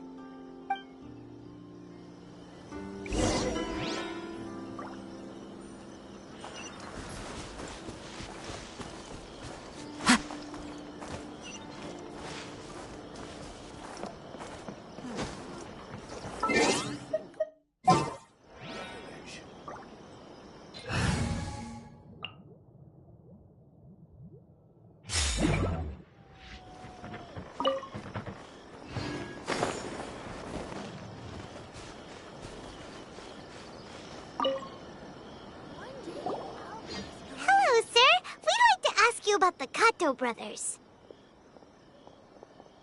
Oh, are you debt collectors? Yohei said to tell you not to worry. He'll be able to pay you back as soon as he has enrolled a few disciples.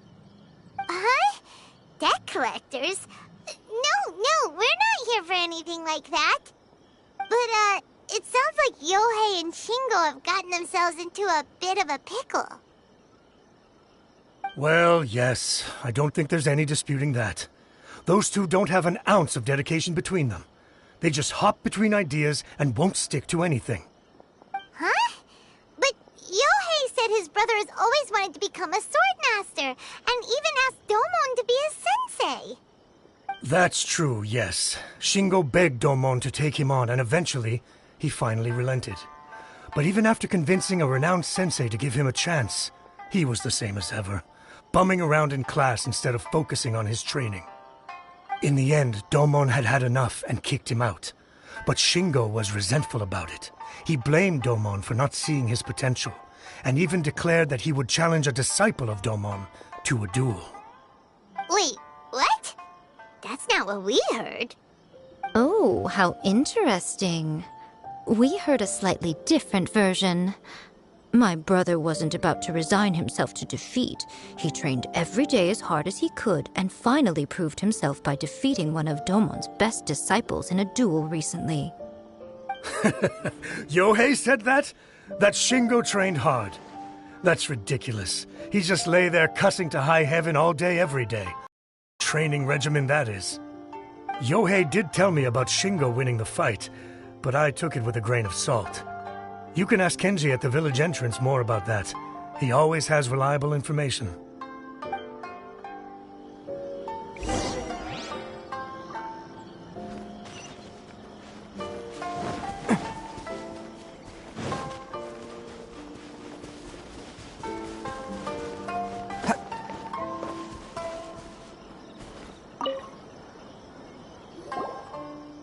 Hey there! We've come to ask you about the Kato brothers. Oh, you mean Shingo and Yohei? Yeah, we heard that Shingo defeated an apprentice of Domon's recently. Is that true? Yes, it's true. Wait, so are you here because you heard they're starting their own school and you're looking to sign up?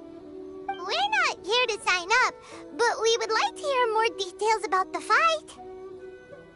Well, you've come to the right person. I actually went to watch it. I thought it was a joke when I first heard that Shingo was going to challenge a disciple of the Meikyo Shisui art.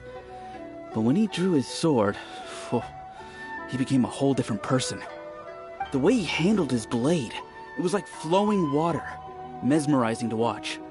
Domon's disciple is no pushover, but he was absolutely no match for Shingo. Is Shingo really that strong? Yep, he seemed pretty euphoric after winning the duel too. He was celebrating very vocally, saying something like, "What a duel. I haven't felt this good in a long time." Any other details to share? We've heard that Shingo has been behaving rather out of character since then. I'd definitely say that he has more energy than he used to. In the past, he never used to do much except lie around sunbathing all day. But just yesterday, for example, I saw him cutting down trees for the village head. In the space of one afternoon, he did what most people couldn't finish in 3 days. Not only that, but he managed to fell a lavender melon tree with just one kick. Oh.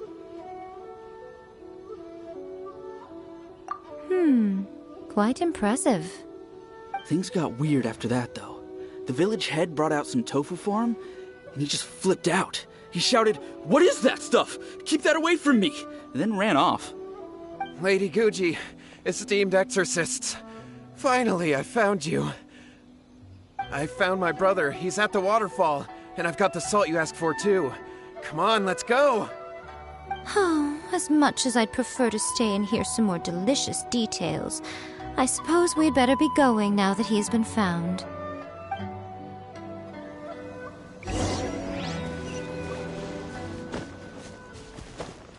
Can't catch me!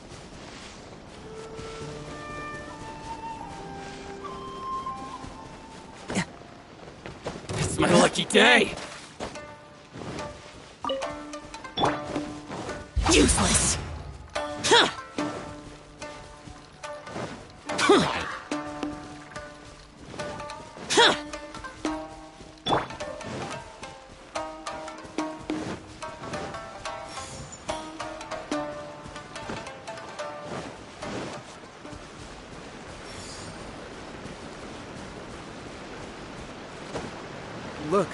Look over there.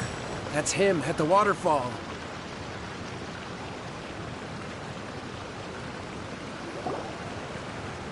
So this is Yohei's brother. Whoa. He's meditating while sitting in a waterfall. That's pretty wild. Hey, listen! He's talking to himself.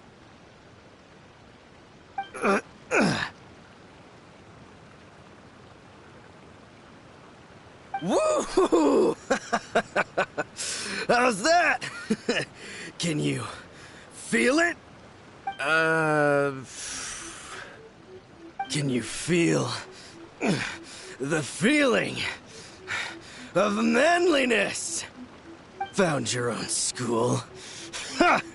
So shallow. How can a manly man aspire to something so lame? Please, spare me.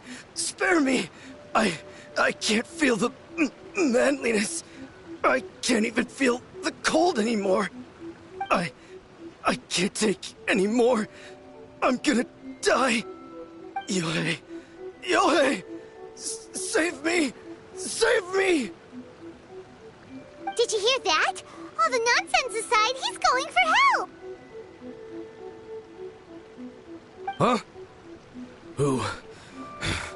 Who goes there? He stood up! And now he's coming this way! No, don't come any closer! Help! What do we do? Miko, think of something! Oh, poor thing. Yohei, your brother's life is hanging in the balance, and he's using his final breaths to call on you for help. Whatever shall we do? Well, how should I know?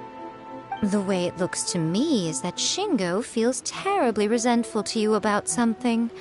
Would you mind telling me what that's all about? I don't know what to tell you. I don't know. You don't know?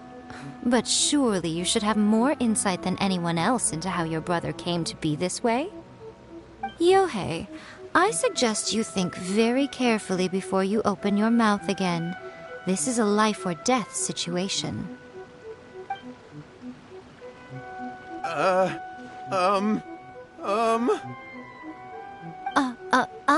Your brother is your closest relative. You must have noticed straight away when he started acting out of character. And yet, 5 whole days pass before it occurs to you to come and seek help from me. You really expect me not to notice the gaping holes in your story? But, I... As you wish. It's fine by me if you don't want to tell the truth. But after Shingo dies, you'll be next. It's futile trying to escape. Anywhere in the world you run to, it will be right behind your back. After all, you did summon it together. Ah! All right, I'll talk. I'll tell you everything. My brother and I used a wishing incantation. We made a wish. Yes, that's it. The one that's all the rage right now. You just have to recite an incantation at midnight and your wish will be granted. Just like the book described, we drew the magic symbol, stepped inside it barefoot at midnight, said the incantation, and lo and behold, spheres of light appeared all around us. After my brother wished to become a swordmaster, it really worked. Out of nowhere, he suddenly had these amazing sword skills. But his whole personality changed, too.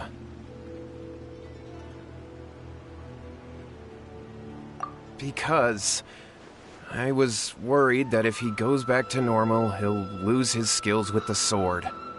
If that happens, it'd ruin our plans to start a martial arts school, and we'd be back to being poor. I just wanted to keep this under wraps until we'd managed to get the dojo set up and paid off our debts. So then, why'd you go to the Grand Narukami Shrine? Well, 'cause with the way he's acting now, I was worried that rumors might start spreading that he's gotten involved in the occult arts or something, and then no one would want to sign up as his disciple. So I was thinking that maybe Lady Guji might have a way to get my brother back to normal, but let him keep his sword skills? My, look at you with your ingenious schemes. Stop deluding yourself. These newfound sword skills are not his. They belong to the spirit that has possessed him. You're right. We were wrong to do what we did. We had this coming. All right, then. Your turn now, my little friend. Toss the salt, and then draw your sword.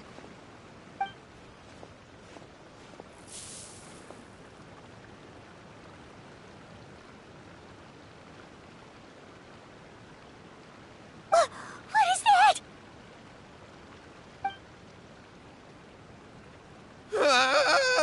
It's the spirit! See that? That's what you summoned. And look, now that Shingo's no use, it's coming straight for you. Save me! Save me! Miko! He fainted! What do we do now? We do nothing. But you, little one, just a quick fight and this will all be over. Who's this? Ah, a fellow swordmaster. Come on, fight me! He's coming! Be careful!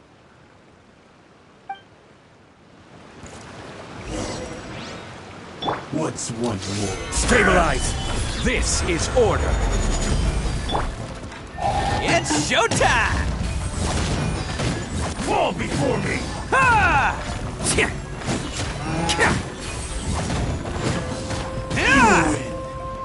This.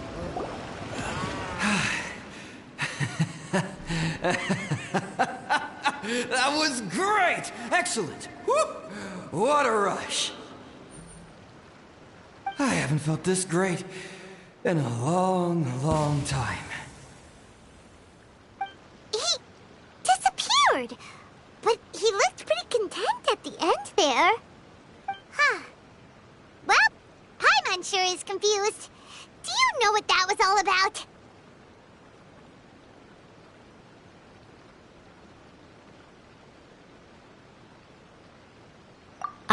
We can talk about it later. They're about to wake up.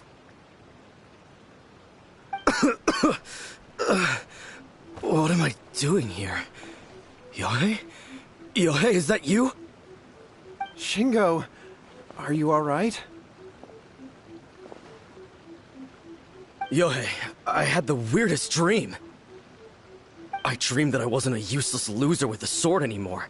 I even beat one of Domon's disciples. I thought we could finally open a dojo of our own now. But then I realized I couldn't control my own body.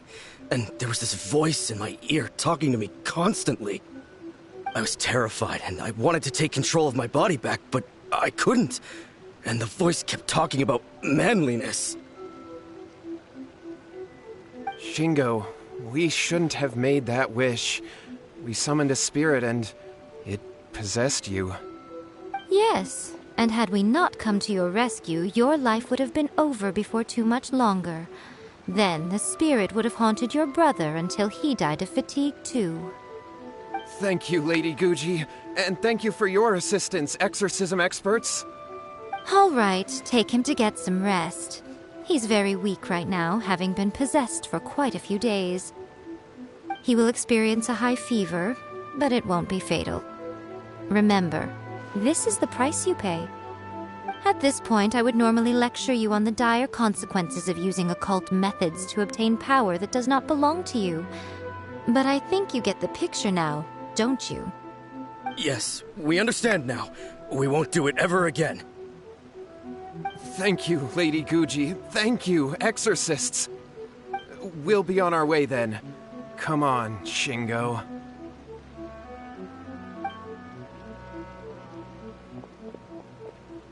Miko, would they really have lost their lives if we hadn't gotten involved? And if so, why the heck were you so reluctant to help out? They would have been fine. I had to scare them a little, though. Otherwise, I hardly think these two lazy rascals would have learned their lesson. So, what was it that possessed Shingo? You saw it all for yourselves. I'm sure you can figure out what kind of spirit had possessed him, can't you?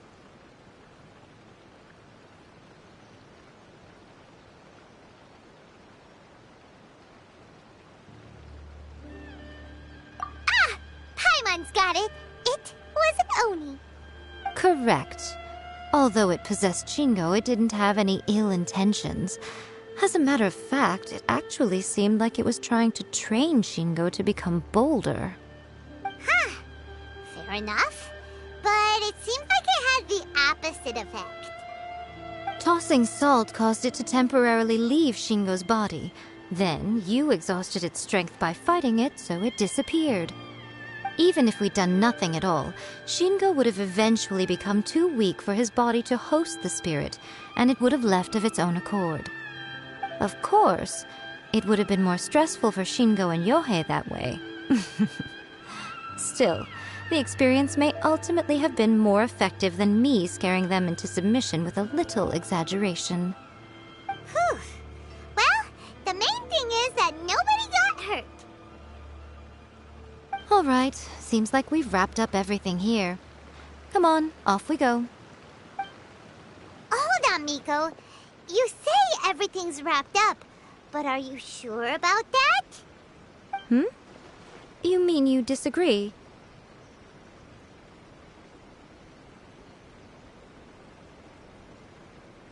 Oh, you mean that they got the incantation from that book. Yes, I know the one. Actually, that book's the whole reason we came looking for you at the shrine today. Incantations seem really popular right now. Human beings don't have powers like us yokai. It's quite understandable for them to be interested in incantations to summon the supernatural. That's not the point. The problem is that the incantations in the book are actually capable of summoning spirits and stuff, and loads of people are trying it. Even then, humans only have so much strength. Even if they do successfully summon a spirit with the incantation, it won't stay with them for very long. I really wouldn't fret about it. But who wrote this book? And why? Don't we think there might be a bigger safety risk here? What do you think, Traveler?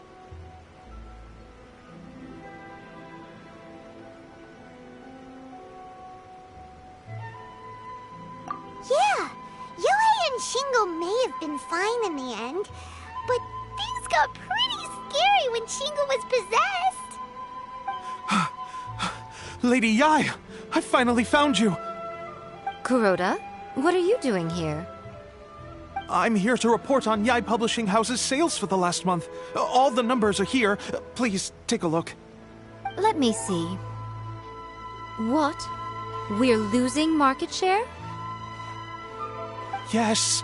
Overall bestseller, readers' favorite, and trending ranking. We're being beaten in all categories. One book is topping the charts. It's called A First-Hand Guide to Summoning Spirits. Both of you, back here now! Miko? What is it? You have a really scary look on your face right now. Things just got serious. A First-Hand Guide to Summoning Spirits is an all-round hit, summarily beating the novels of the Yae Publishing House by every analysis. Just what is that supposed to mean? I worked extremely hard to promote our latest featured work, and now a rival book comes out of nowhere and steals our thunder. If this isn't the very definition of intolerable, I don't know what is. I have to come up with a counterplan, and you are going to help me. Huh? How is this our problem all of a sudden? Paimon, please. Who wrote this book and why? Don't we think there might be a bigger safety risk here? Oh, am I to take it that the safety of the people of Inazuma isn't so important in your eyes after all? Wait, what just happened? Again, you technically have a point, but this feels all wrong. Nothing's wrong, okay? Come on. We're going to war. I'm going to head back and make some preparations. Meet me outside the Yae Publishing House.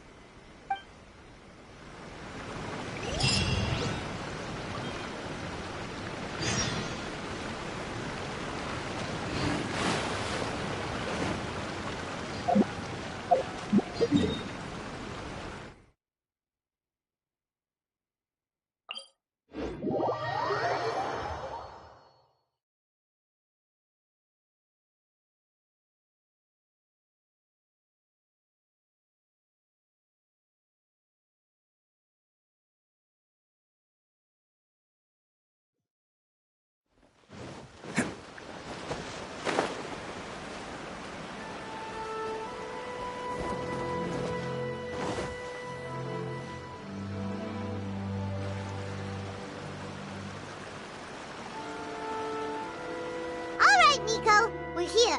So what's your plan of action to deal with this rival book? Why don't you take a guess?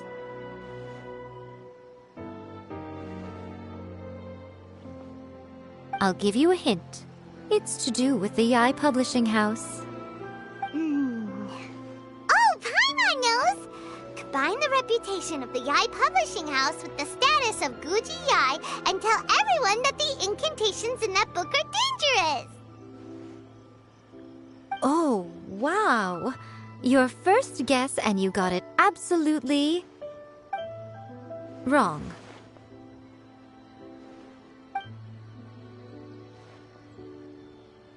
Yeah! Wait! Seriously? That wasn't it? A First-Hand Guide to Summoning Spirits is the hottest light novel right now. If we did as you suggested, we would effectively be advertising to everyone that the incantations are real. In bending over backwards trying to warn everyone about the dangers, all we would accomplish is to create more curious readers ready to try them out. Also, sales for the book would only increase further. Okay, yeah, that would be pretty catastrophic. Oh, how about we confiscate all the copies? Leaving aside the issue of the enormous manpower and resources such an operation would require, going to such lengths over a light novel would be extremely disruptive to the lives of Inazumans. But that means there's nothing we can do. Well, I've been thinking.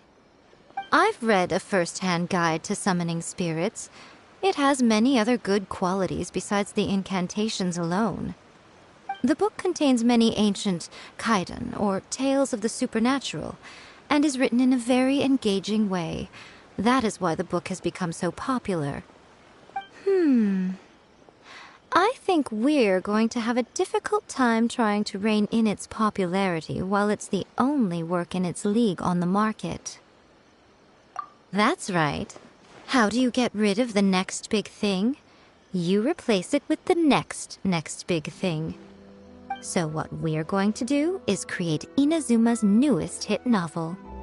Smash our rivals' sales numbers and win our readers back. That is how Miko wages war. Incidentally, this will also be the best way to combat the influence of a first-hand guide to summoning spirits. Wait, Miko, so you want us to write a novel? Well, becoming an accomplished novelist certainly isn't an overnight process. But let's not forget that I am the chief editor of the Yae Publishing House. I have my ways. I did say this is what we're going to do. I trust that the word teamwork is in your vocabulary. Anyway, there is a writer's submission event going on at the moment. Start by talking to readers and finding out what they're into. When you have an idea of what the current trends are, come back and see me. I'll be at Uyu Restaurant. Find me there when you're done. I will assemble a team, and we can work while we eat. Everything is going smoothly, just as I planned.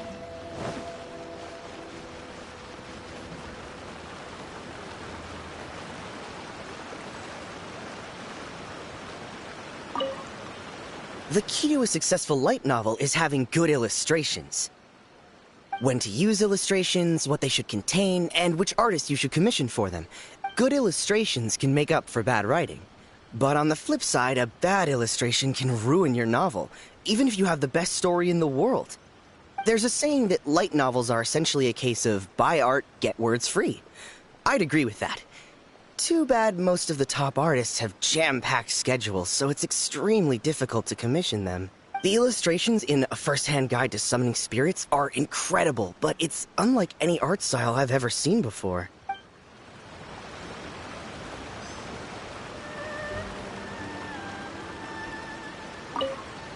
I'll be honest, I read light novels for the cheap thrills. In most traditional stories, the protagonist usually has this long and drawn-out character arc, usually involving a process of separation, loss, and ultimately growth and renewed strength.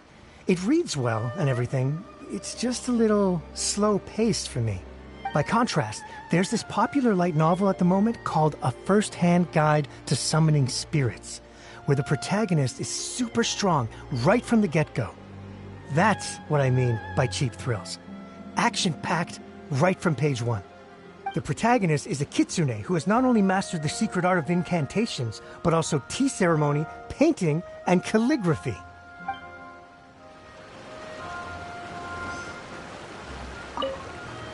I've been reading light novels for a long time now. I'm mainly into big, ambitious fantasy works with an original core concept and good storytelling. These days, though, everyone seems to be imitating each other. Most of the time, I can guess what the story is about just from the title. The only recent book worth mentioning is A First-Hand Guide to Summoning Spirits.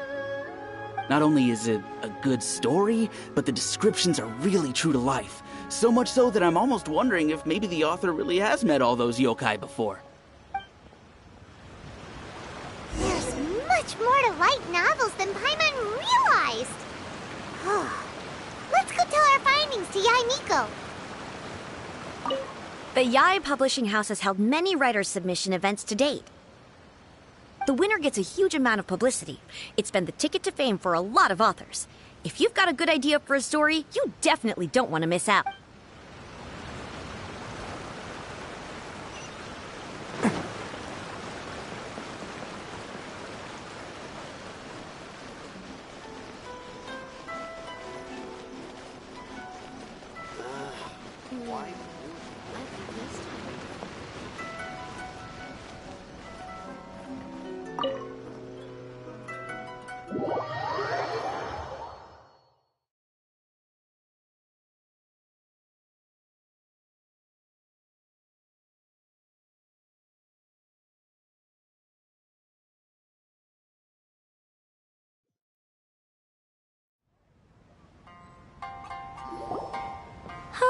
there you are. Let me introduce the team. You've already met Junkichi and Shigeru. Shigeru is an experienced editor, and Junkichi is the author he's partnered with. Junkichi's working through a creative lull at the moment, but all his past works have been very popular with young people. He's developed a distinct and enduringly popular style. Satomi is Yae Publishing House's ace in the hole. Her specialty is that she can write all kinds of completely different stories and all under different pen names. As for what those names are, well, that's a trade secret. They will be teaming up with us to collectively create the novel that knocks a first-hand guide to summoning spirits off its perch. So, feeling better about my plan now? Uh-huh. It definitely makes sense. Now then, tell me what you found out about readers' preferences.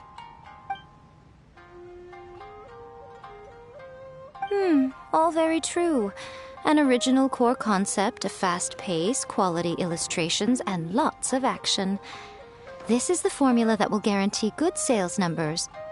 More importantly than that, even though it's a work of fiction, we have to deliver a sense of realism. Paimon followed pretty much all of that, but there's still one question. What are we actually gonna write about? For example, we know we need an original core concept, but how do we come up with one? Before you can answer that question, you have to understand your target audience. Take A First-Hand Guide to Summoning Spirits, for example. When I read it, all I find is common knowledge to the kitsune. But to the general public, it's bursting with new and interesting ideas. It all comes down to the size of the information gap between author and reader. As a traveler, there must be a great many things you know that are complete unknowns to the people of Inazuma. What is commonplace to you may be fresh and original to them. Oh, right! So maybe we can take inspiration from our time in Mondstadt and Lille. But that would make it a completely different genre than A First-Hand Guide to Summoning Spirits. Is that gonna be a problem? Not at all. You don't have to worry so much about how to compete with that book. All you have to do is provide some interesting ideas based on your travel experiences. As long as the core content is interesting, my expert team here will be able to flesh out the details. Alright, let's start with Chapter 1 then. What are you thinking?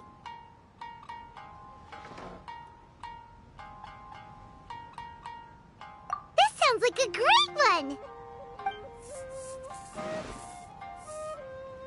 Let's see here. The protagonist arrives in Mondstadt for the first time to the sight of a dragon flying around and wreaking havoc on the city. With the help of some trusty companions, the protagonist successfully defeats the dragon. But then, the dragon suddenly turns into a beautiful young woman. Huh? Human, let us work together to build a better future. The love story between human and dragon begins today? Well, that was an unexpected development. What happened to the grand adventure? What? But that's so misleading. Out of a maximum of 10 points, I'd give that a 9. The story certainly goes in an unorthodox direction, and the Dragon Girl sounds destined to be a hit character. Approved. What the heck? Good job, little one. You're not only drawing on your own experiences, but it seems you're filtering them through the lens of the kinds of light novels you've read in the past. I think you really understand what we're trying to do here. Thoughts from the experts? Are we able to work with this general framework to make an interesting story? Yeah, we think it works. I tend to overcomplicate the core concept if I'm not careful, so this deals with that problem. That's good. Okay, we're done with Chapter 1. Let's move on to Chapter 2. Huh? Won't that do for now? Readers will devour your content a lot more quickly than you'd think. If we don't keep delivering the goods now we've caught their attention, all our hard work so far is in vain. Hurry, Chapter 2, let's go. Can't you see that Satomi is waiting? Huh? What's wrong with you? You don't look so good. What a pity. I thought your beginner's luck would carry you a little further before it came to this. But alas, the time has come prematurely. Before it came to what? What's happened? The bane of our existence. Writer's block. It's your arch-nemesis for life, appearing without warning and inflicting a pain worse than death upon the writer. They sell their souls just to get their muse back. Sounds awful! When this happens, the best thing you can do is have a bite to eat and take a proper break. Boss, get me a plate of fried tofu, and get some kushikatsu for these two. Just the basic kind will do. Don't worry, this is my treat. Your treat? Oh, wait a minute. Miko, we'll be getting paid for all the hard work we're doing, right? Of course, everyone that takes part in the creative process will be paid. Alright, cool. Then let's press on, shall we? Don't give up now, for the sake of our paycheck, get your brain going! Ooh! Does this mean your inspirations come back?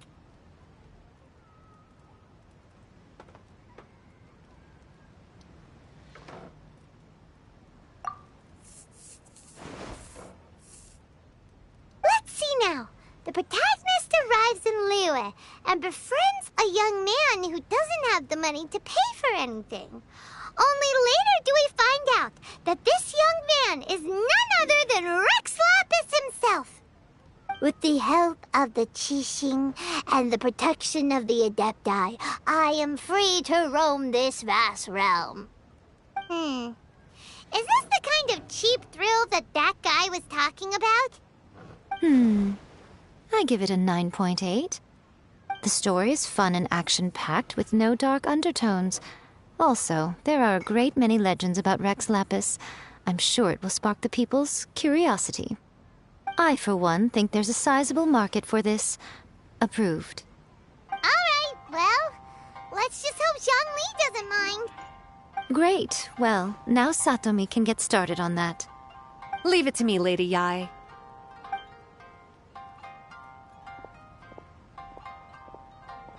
Let's write about Inazuma in the 3rd chapter, shall we?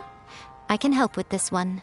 We can use the Vision Hunt decree or your experience in the Resistance. Any ideas?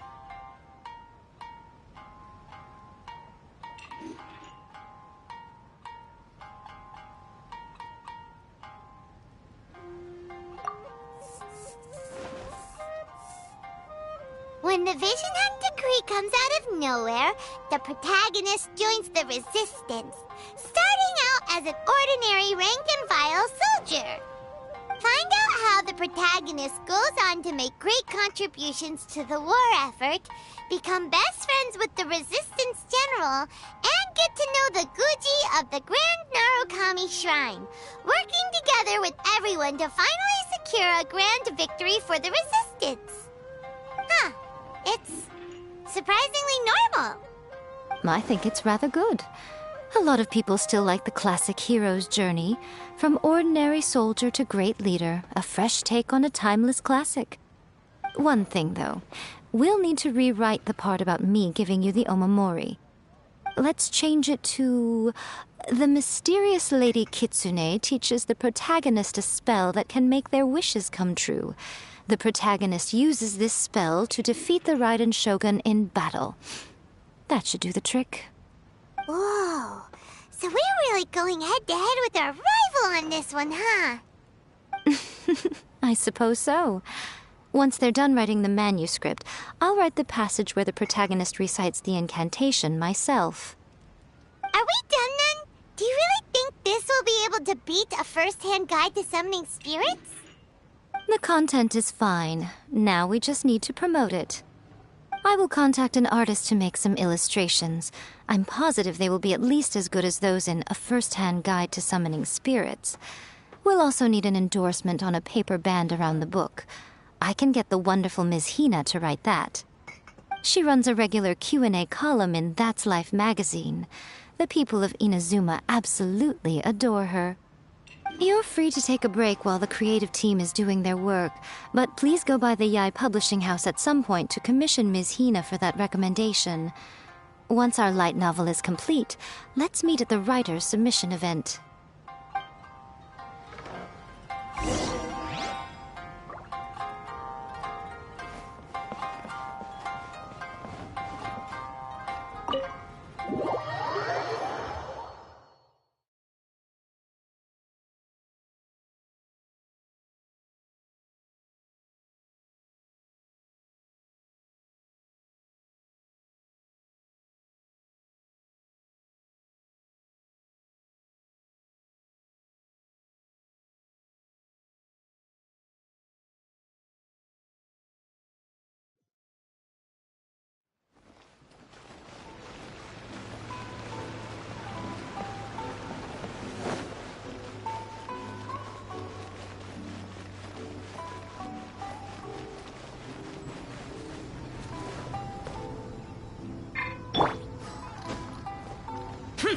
Boring!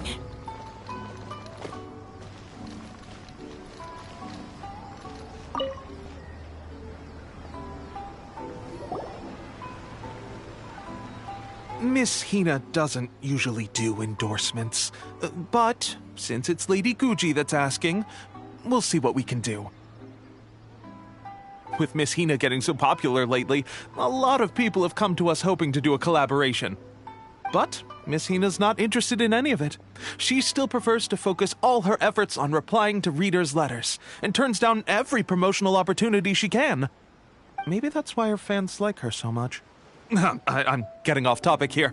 Anyway, if we can get that endorsement from Miss Hina, you'll definitely get an exposure boost at the beginning. May your light novel sell well and set a new record for the Yai Publishing House. We'll do our best.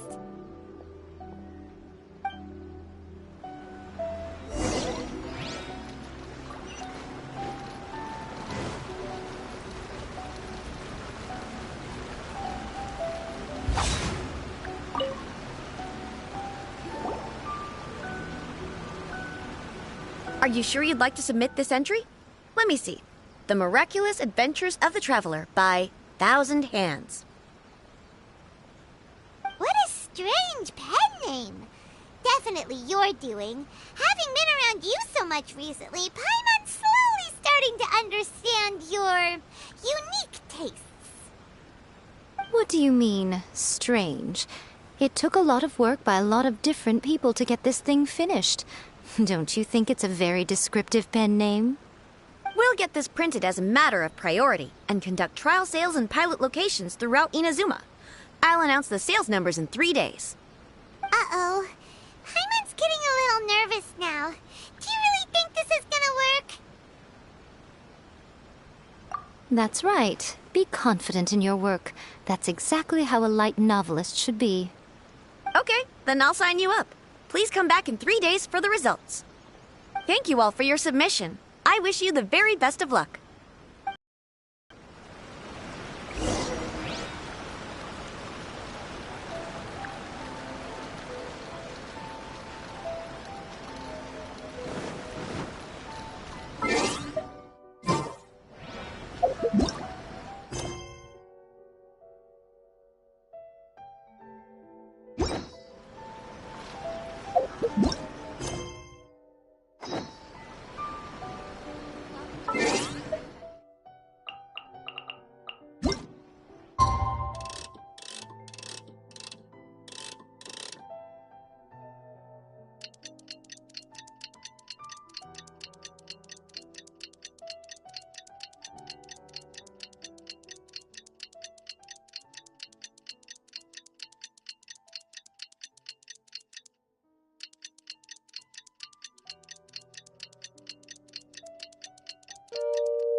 You've all finally made it. Good news, everyone. I just received word that your light novel is flying off the shelves. Multiple sales locations are asking when we'll be printing more copies. Woohoo! That's great! This level of success is an amazing accomplishment for a new work. Most new books don't sell 30% of what you've sold. I have free copies for each of you here. Please take them. The payment will follow shortly, and I'll notify you to come and collect it when the time comes. Oh yeah! The whole reason why we made this light novel was to combat the influence of a first-hand guide to summoning spirits. We sold a lot of copies, but it doesn't feel like we accomplished our goal. How do we know whether it worked? Oh, don't worry. The change is already underway. Shh. Listen to what the people around us are talking about. The conversation has already moved on, hasn't it? Hey guys, have you heard about this latest Kaidan thing doing the rounds? You just need to recite the incantation from A First-Hand Guide to Summoning Spirits at Midnight, and your wish will come true! Oh, that? That's a throwback. That's old news, man. No one's talking about that anymore. The Secret Spells of Lady Kitsune is the new hit thing. I've already memorized all the incantations. The Secret Spells of Lady Kitsune? What's that? You haven't read it yet? Okay, so supposedly, if you recite the spell in there on a moonless night, you'll receive protection of the Kitsune and all the other powerful yokai. They can make any of your wishes come true. I heard that the incantations in A First-Hand Guide to Summoning Spirits have weird side effects. This one guy wished for a load of Mora and got it, but then one night it all turned to leaves and he developed a high fever. They actually had to use one of the secret spells of Lady Kitsune to get rid of the discomfort. That proves that the incantations in this book are more potent than the ones everyone was trying before. Pretty much everyone I know is desperate to try it out. Just waiting for a moonless night. Really? Well, I better go and prepare too. Well, feeling less worried now? Wow, you're right! Everyone's shifting focus! But what's this moonless night that they're talking about? Hyman doesn't remember that detail from the brainstorming session. This is something that will become very important to us further down the line. All right, it's time to move on to the next phase of the plan. Eh? There's a phase 2? Of course. Behind every book that hits the market lies an author, right? Oh yeah, if we leave him to his own devices, he might just write another guide to summoning spirits. Also, we still need to figure out what his motive for writing it was. Exactly. That's what we need to take care of next. Fortunately, I've already managed to identify the author. He's a failed light novelist named Tomoyuki. But when we went to ask him about it, he had no recollection whatsoever of having written the book. Yes, this is another case of possession. Only this time, whoever possessed him actively sought him out. After his novel submission failed, he was walking aimlessly in Araumi. In frustration, he shouted out, "Please, someone, anyone, help me write a truly amazing novel!" After that, he lost consciousness. But the spirit that wrote the book has already left him now, right? So what are we supposed to do? Simple. It wrote a summoning incantation in the book, didn't it? So we can just use its own method to make it manifest itself. And you, my little friend, are the perfect candidate for this role. Oh, what are you talking about? The fun's just about to begin.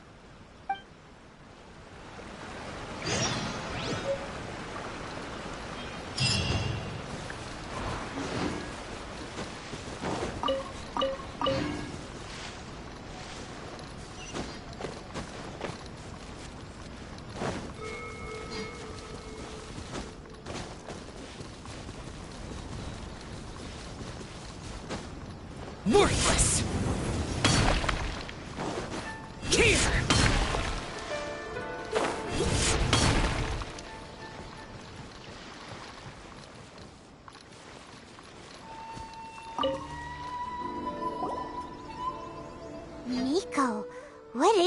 place?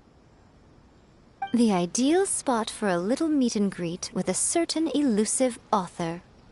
This is the place where we are most likely to succeed in summoning the spirit. Really? But it feels so eerie here. That seems rather fitting, considering that we are dealing with the spirits of the deceased here. What are you so afraid of, honestly? We're finally about to meet the true author of a first-hand guide to summoning spirits. Aren't you excited? Paimon's heart is pounding, but Paimon's pretty sure it's not because of excitement. Come on, in we go. Hey, wait up! Ooh, Paimon's scared. Stay close by, okay? Don't leave Paimon all alone.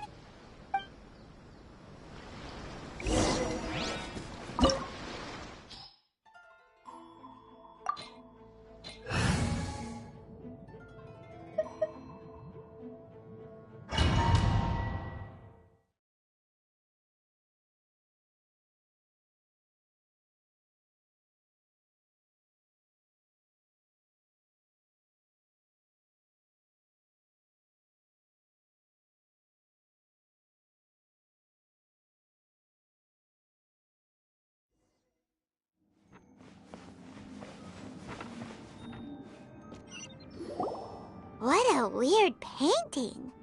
Miko, do you know what it's supposed to show? Probably a scene from ancient Inazuma. It's a good piece of artwork and all, but it's also kinda eerie. So it's a bit scary. Looks like the artist signed their name. Rakusai? It's not very clear. Let's go inside and take a look.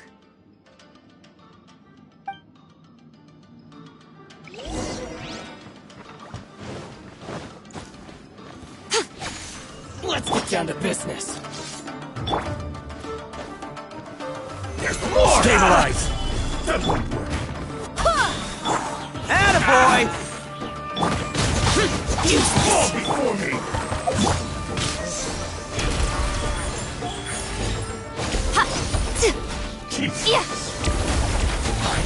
Berry. Emerge. Right here.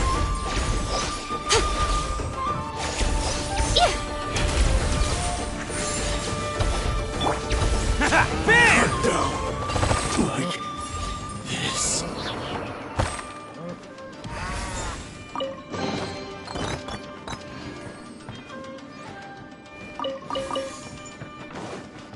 Wow, this place is huge! Hey, is that a mirror? There's a really weird-looking stool as well. Wonder what it's for. Ah, I see. This setup is quite handy. Saves me a lot of work. All right, go and take a look around. There should be a mechanism somewhere that makes the whole room move.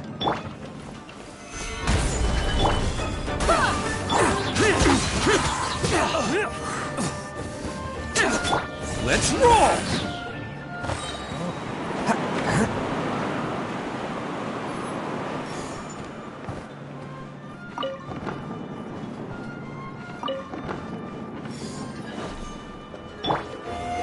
Solidify! Attaboy! For it! Who wants some of this?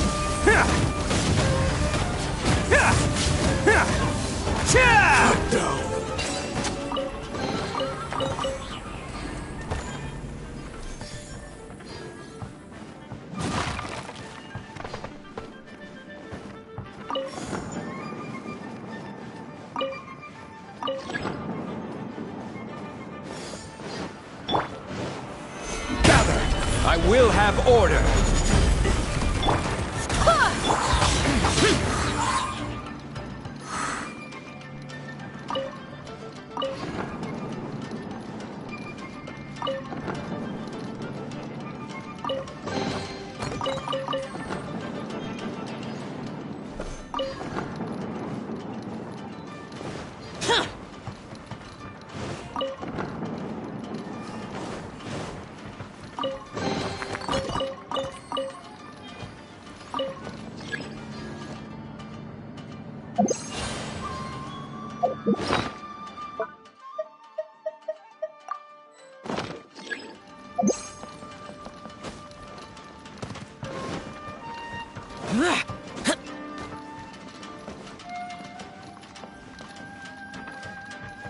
Boring! Lament! Worthless!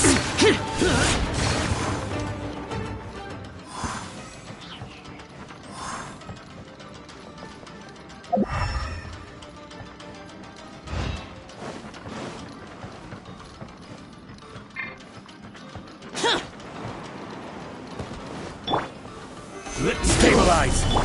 Go as flat!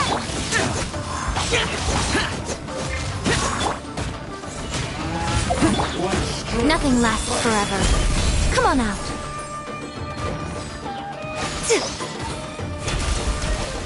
Right now. Emerge. Barbados! It's showtime!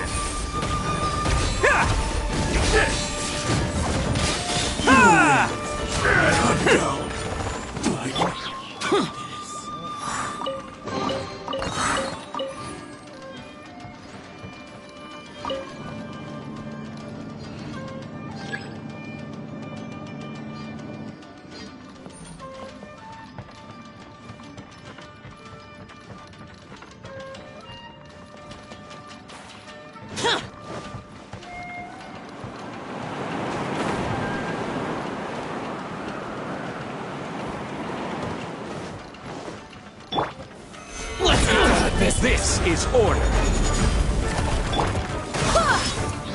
Useless! To the ferry! Let's roll! Can't catch me! Finally, to the ferry.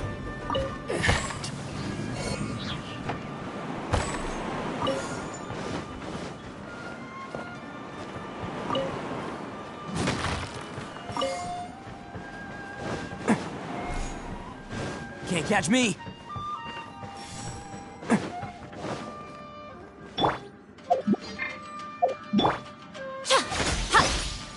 Show them.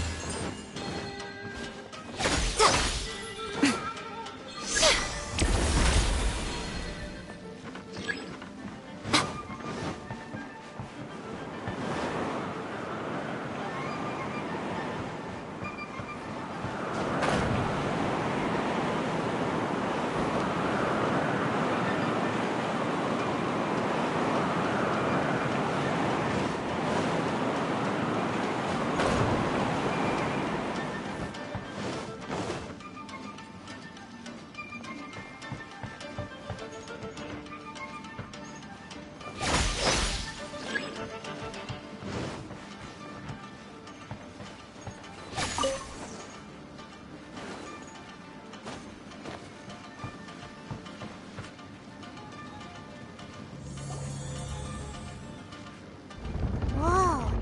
It's that painting we just saw! It's turning this way along with the whole wall! It's getting eerier and scarier! What is this place? Okay. Next I will show you a secret kitsune spell. This painting is a swift summoning medium, which means I'll be able to skip many of the more tedious steps. The murky mirror reflects the view of Inazuma in a bygone age. Spirits stirred by the sight of the past will be easily drawn to it. You're up next, little one. Come on, sit yourself down here.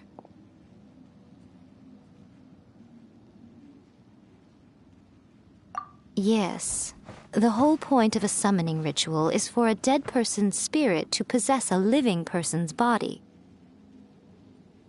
You saw what happened to that Oni samurai spirit. After leaving the host's body, he was only able to maintain his form for a very short time before disappearing. Are we positive that summoning a spirit to possess the Traveler isn't gonna have any lasting negative consequences? Oh, you really care about the little one quite a lot, don't you? I'm a little jealous. I wish my friends were caring like that. Anyway, are you scared, little friend? Don't you worry now, it'll be over soon. Just think of it like having a dream. Sit on the chair, stare at the painting, and relax your body and mind. Try and be natural. There's really no need to be nervous.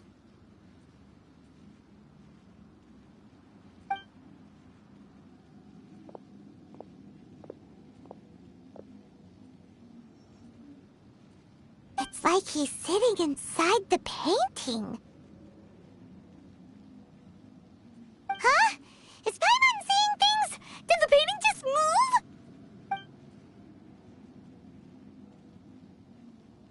Recite the incantation in your heart, little one. Also, you'll need to have some intense thoughts going through your head. A wish, for example. Now, what kind of wish do we think it would take to summon forth the author of A First-Hand Guide to Summoning Spirits? Probably something to do with writing? Very good. The wish needs to be heartfelt, though, so let me help add a little realism to the equation. The book is selling exceptionally well, Traveler, but we're going to need an outline for Chapter 4 as soon as humanly possible. When is the earliest that you can turn it in by? The painting is moving again! What the...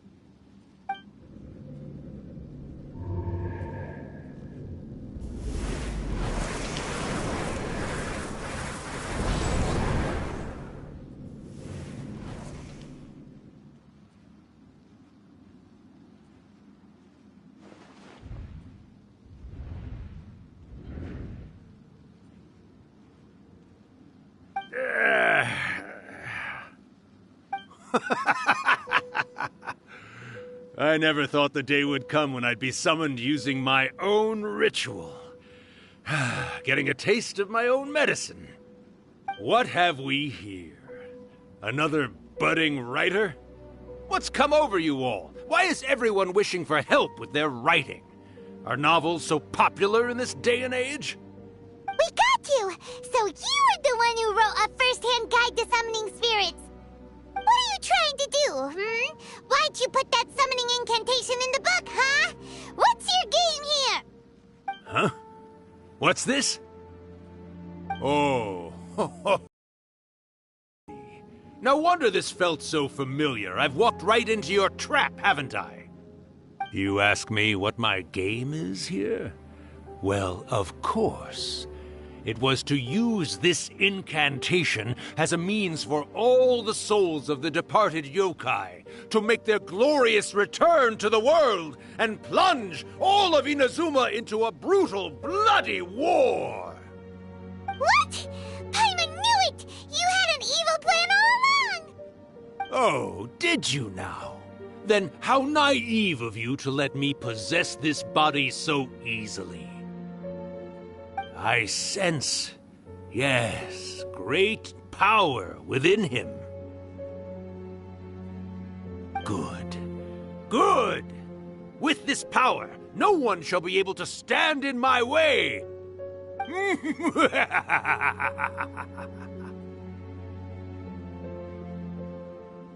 up! Quick! Wake up! We gotta stop him! It is futile. You shall never wake him again. This body now belongs to me! Hey! Come on, wake up! Don't let him take your mind! Miko, think of something! Miko! Miko!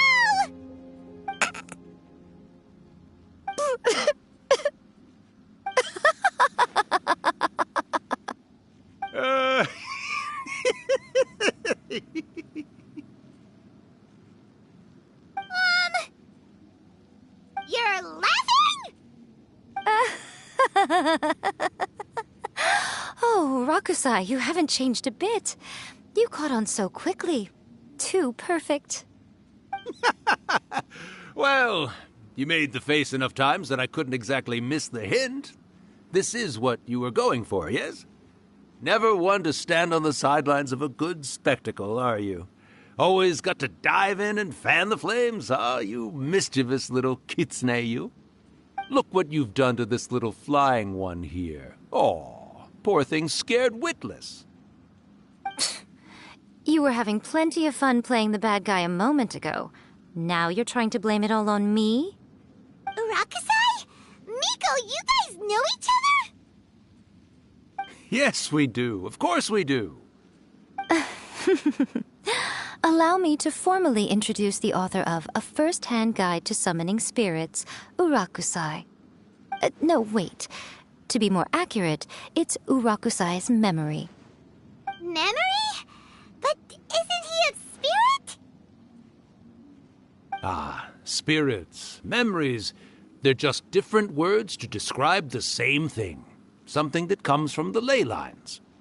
Do you remember that recent incident when the Rift Hounds were gnawing at the sacred Sakura's roots? You witnessed human memories leaking from the ley lines, didn't you? Well, since there are human memories, of course there are going to be yokai memories too. In life, yokai possess supernatural powers, and even when they are a shadow of their former selves from a bygone era, they still have the ability to control whether they are visible or not. Typically, yokai memories survive longer in the world than those of humans. Indeed, indeed. I was wandering around the sacred Sakura's roots when I suddenly heard someone yelling, "Please, someone, anyone, help me write a truly amazing novel." It piqued my curiosity, so I popped inside his body and wrote a novel for him. So that's how it happened. But why did you include a summoning incantation in the novel? Oh, little one. Not to toot my own horn here, but when I was alive, I wasn't just another kitsune, no. I was a mighty and powerful Daiyuko. The memories of other yokai can't possess human bodies at will like I can. But with this incantation, they can go one last little joyride in the world for a couple of days. Anything they're still itching to do, they can go and get it done. But... She's trying to say that all the commotion this causes is likely to be a great disturbance to the humans. Disturbance? I guess you mean that we might leave them with some broken dreams after we leave, hmm? Oh, yes. And they might have a fever or whatever. But you know, I actually think that the most admirable thing about human beings is the way that they go out and shape their fate with their own two hands, given that they're not born blessed with the same powers that we enjoy. As for those who would rather draw on external power than seek to improve themselves, it's quite right that they learn their lesson eventually. So when you think about it, we're actually doing the humans a big favor. Miko, you agree, don't you? Yes, that's what I thought too. All right then. You finally convinced Paimon. You guys were right. What are you scared of, little one? Don't be deceived by her day-to-day antics. Miko is actually one of the most powerful yokai out there. Not only that, Irakusai, but my latest work has beaten that book you wrote, A First-Hand Guide to Summoning Spirits, to become the most popular in Inazuma. Of course. You were never one to make extra work for yourself where you can help it. And yet you went to all these lengths to find my painting room, and even took the trouble to summon me. I knew you must have some ulterior motive. You were always the one to pick a quarrel with me when we all used to gather around and share stories. All right. You win, I lose. Happy now? Ha! I finally get to hear you say it centuries later. Ooh, I must say it feels good. I remember when you were just a little girl, always hanging off my shoulders. A few 100 years later, and you're all grown up. Oh, Urakusai, how much time do you have left? Not much. That goes for all of us, actually. We've all got to go back where we came from in the end. Everyone's quite content in many ways, but they still can't help but ask, are we ever going to have another Hyakyako? Don't you worry about that, Urakusai. Arrangements are being made. When my bell rings, it means the moonless night is upon us. Great. Wonderful. Fantastic. Miko, it's been nice catching up, but I'd better conserve my energy if I want to stick it out until then. So, I'll be on my way now. All right. Goodbye then, Urakusai. One last thing, Miko. I just want to know, have you been well all these years? I've been great, of course. Every day is a happy one. Especially these days, Not only do I have my light novels, but I've also met these two delightfully nosy outlanders. And even A is finally starting to come to her senses. Quite a miracle, given how pig-headed she can be. Oh, well, great. That's fantastic. Urakusai, you'd be right at home in this era. A great storyteller and artist like yourself would be the Yae Publishing House's ace in the hole. And I would personally be hounding you over your next installment.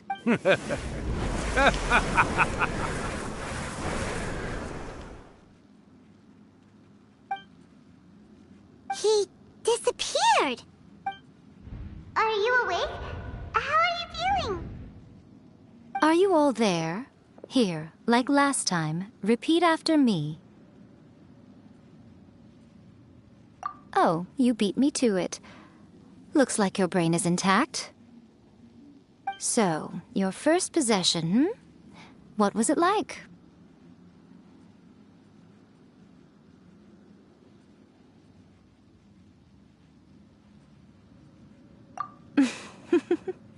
Good. Saves me from having to explain everything again. Hearing Urakusai admit defeat has put me in the most wonderful mood. In return, it's only fair that we make sure to deliver on what they're all hoping for. Yes, though they only represent a tiny proportion of the memories in the ley lines, it will still be quite a sight to behold when the time comes. Since you've come this far, why don't you do one last thing for me, I'll need your help with the ritual.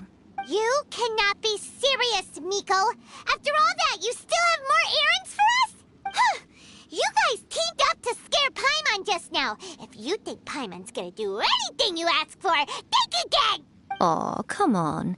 I'm really only asking you to finish what you started. Besides, your paychecks are still in my hands. Paimon's paycheck? Well, there's no way out now. We're in too deep.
Well, hello there, my little helpers. So nice of you to join me.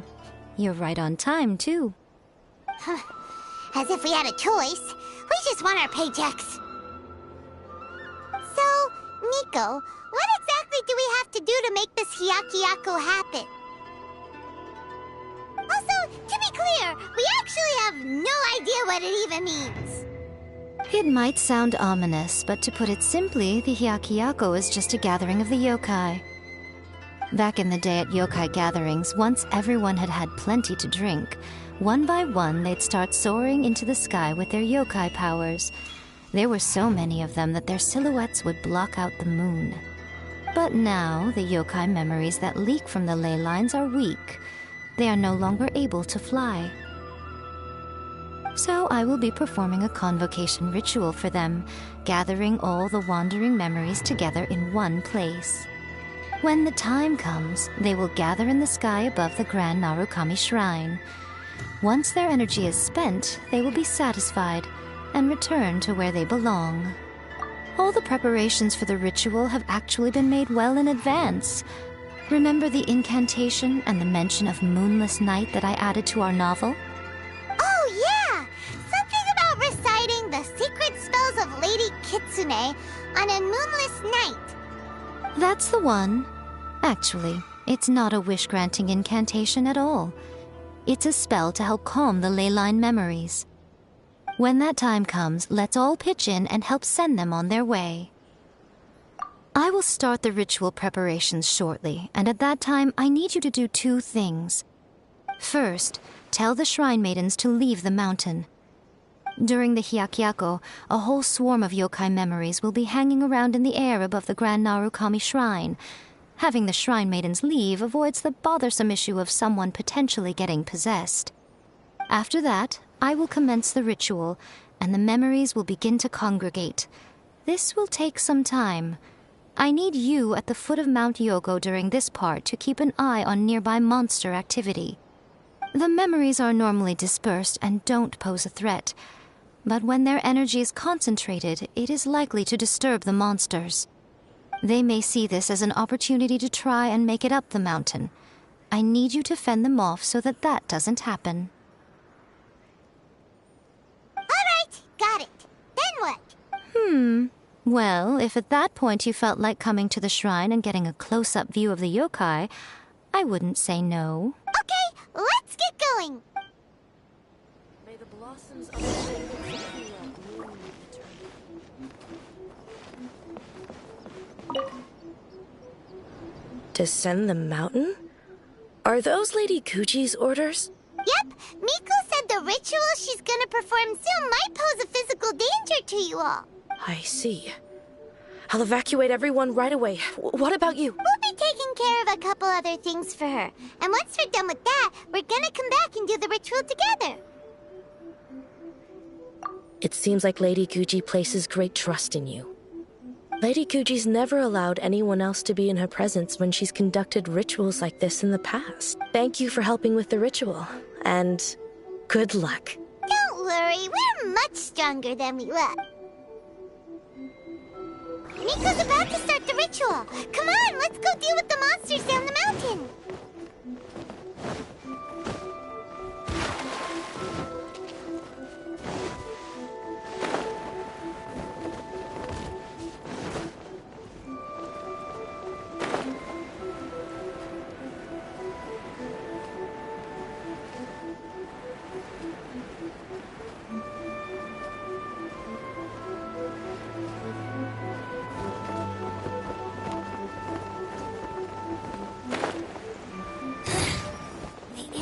Shall be punished.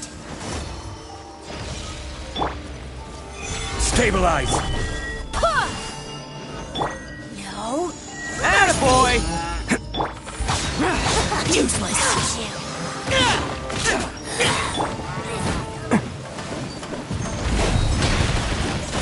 Bam!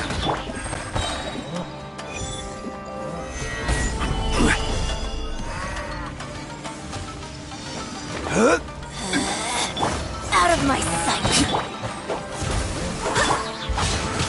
This body belongs to ice and snow.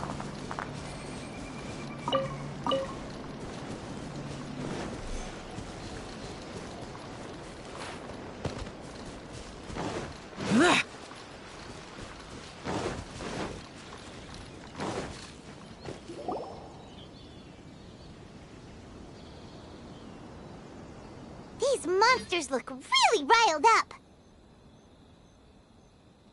Yep. Let's get rid of them as fast as we can. Then we can get back in time to see the yokai. All right, here they come.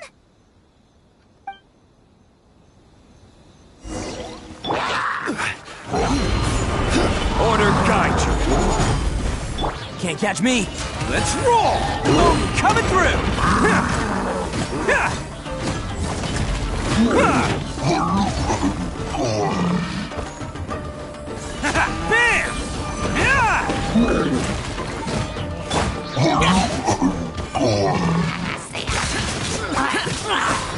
Disappear! Worthless! Here!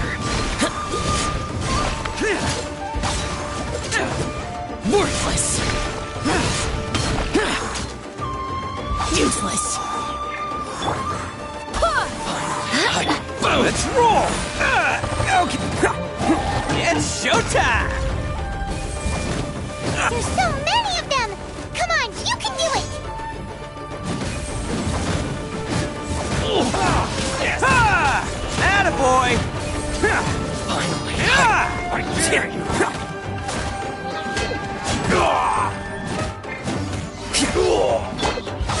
Useless!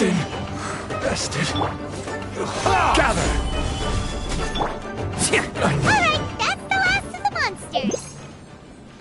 How far along do you think the ritual is? Let's head back to the Grand Narukami Shrine and take a look.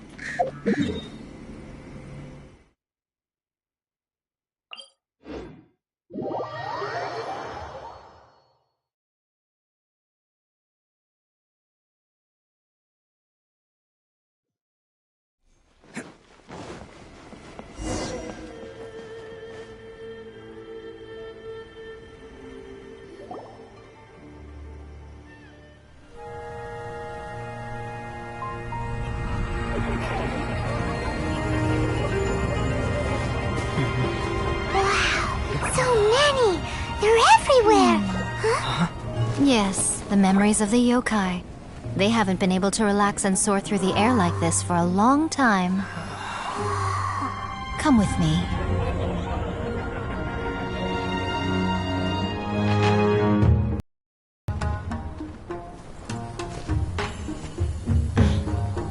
You all right, little one? You look a little nervous. It's just, Hyman's never seen anything like this before. Whoa, they've really blocked out the moon!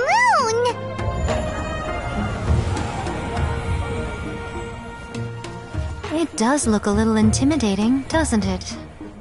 But I know them. They may be loud and brash at times, but they are good and brave souls. Even after losing their lives in a brutal war, they have never given in to grief or despair. Alas, their time is short.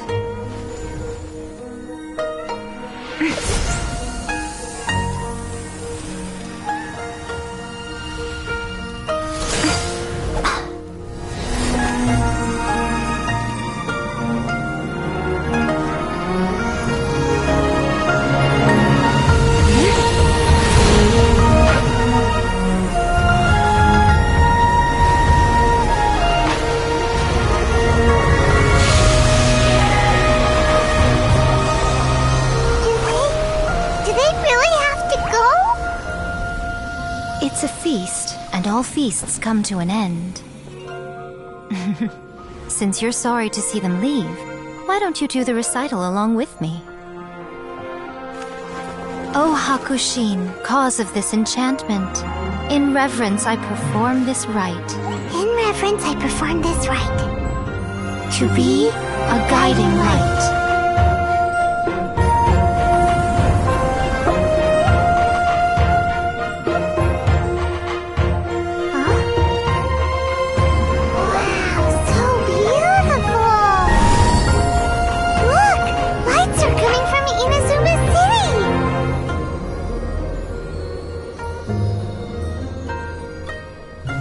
The book says, recite the secret spells of Lady Kitsune tonight, and our wishes will come true.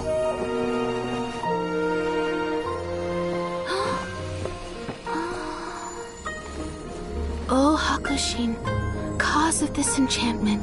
I perform this rite to be a guiding light. Your unrivaled power will be honored eternally.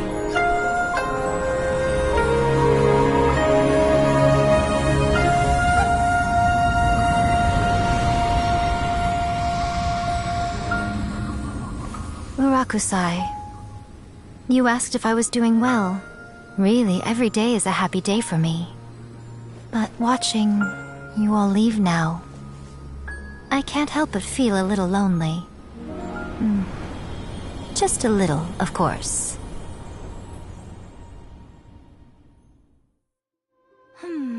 Just as I thought, the ritual went very smoothly. Thank you both.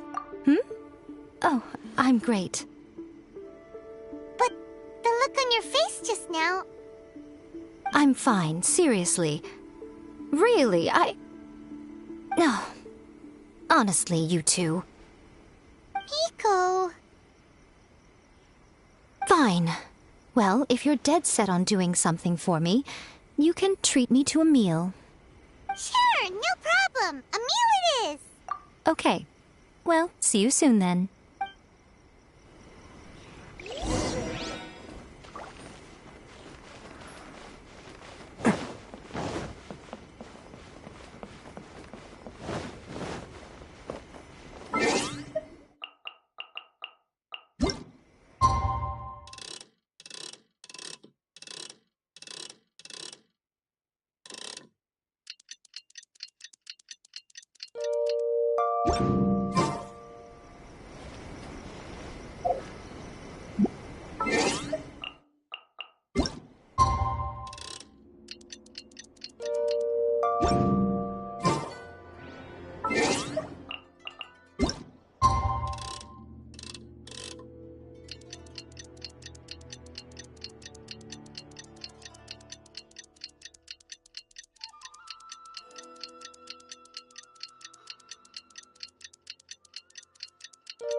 Today is the day we agreed to treat Miko to a meal. The venue is Uyu...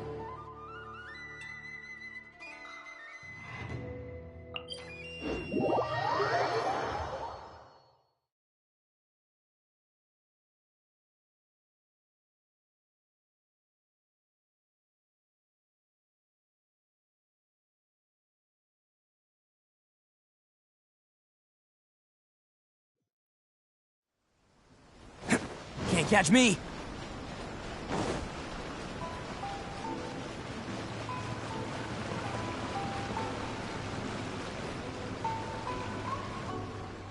Oh, wait is unbearable. How is the next chapter of the miraculous adventures of the Traveler not released yet? It was quite a surprise when the moonless night finally came. Yeah, that huge black cloud over Mount Yogo that night. It just seemed to form out of nowhere. But then nothing happened after I made a wish using the method in that book. Yeah. I guess light novels are just fiction after all, huh? That night was definitely the nail in the coffin for the incantations from novels fad. Still, something tells me the miraculous adventures of the Traveler will remain an interesting series for a long time to come. Huh? Paimon can't see Miko anywhere. Guess she's not out here. Maybe she went inside already. Let's head in and look for her.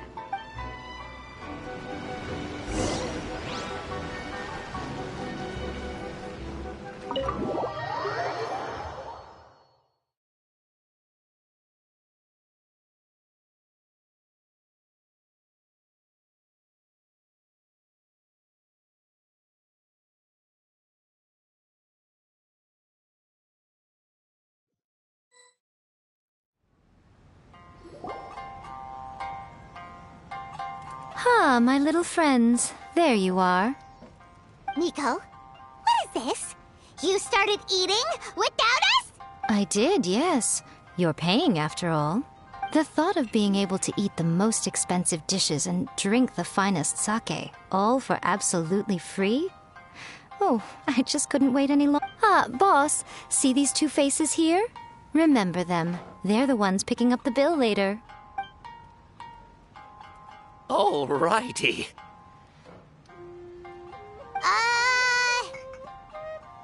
What's gotten into you? Come on, sit yourselves down. You have to try this fish. It's found exclusively in the waters around Seirai Island. They shipped it to Inazuma overnight, and it was still alive right up until I ordered it.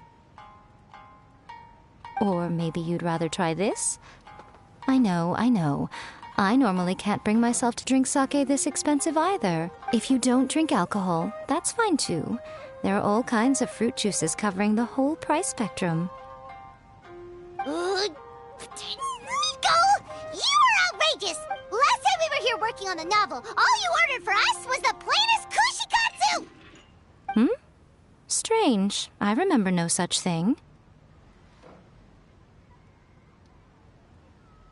Oh, so what? You did offer to treat me to a meal, didn't you? Anyway, I am something of a VIP, you know. Wouldn't you find it embarrassing to treat me anything short of lavishly? Miko, this meal is going to be super expensive! Aren't you afraid we won't be able to afford it? Oh, don't you worry about that. You can most definitely afford it. They're still printing your light novel by the batch, you know. You have quite the generous payment due. What? Aw, darn it! She tricked us into this! Miko was after our Mora from the very beginning!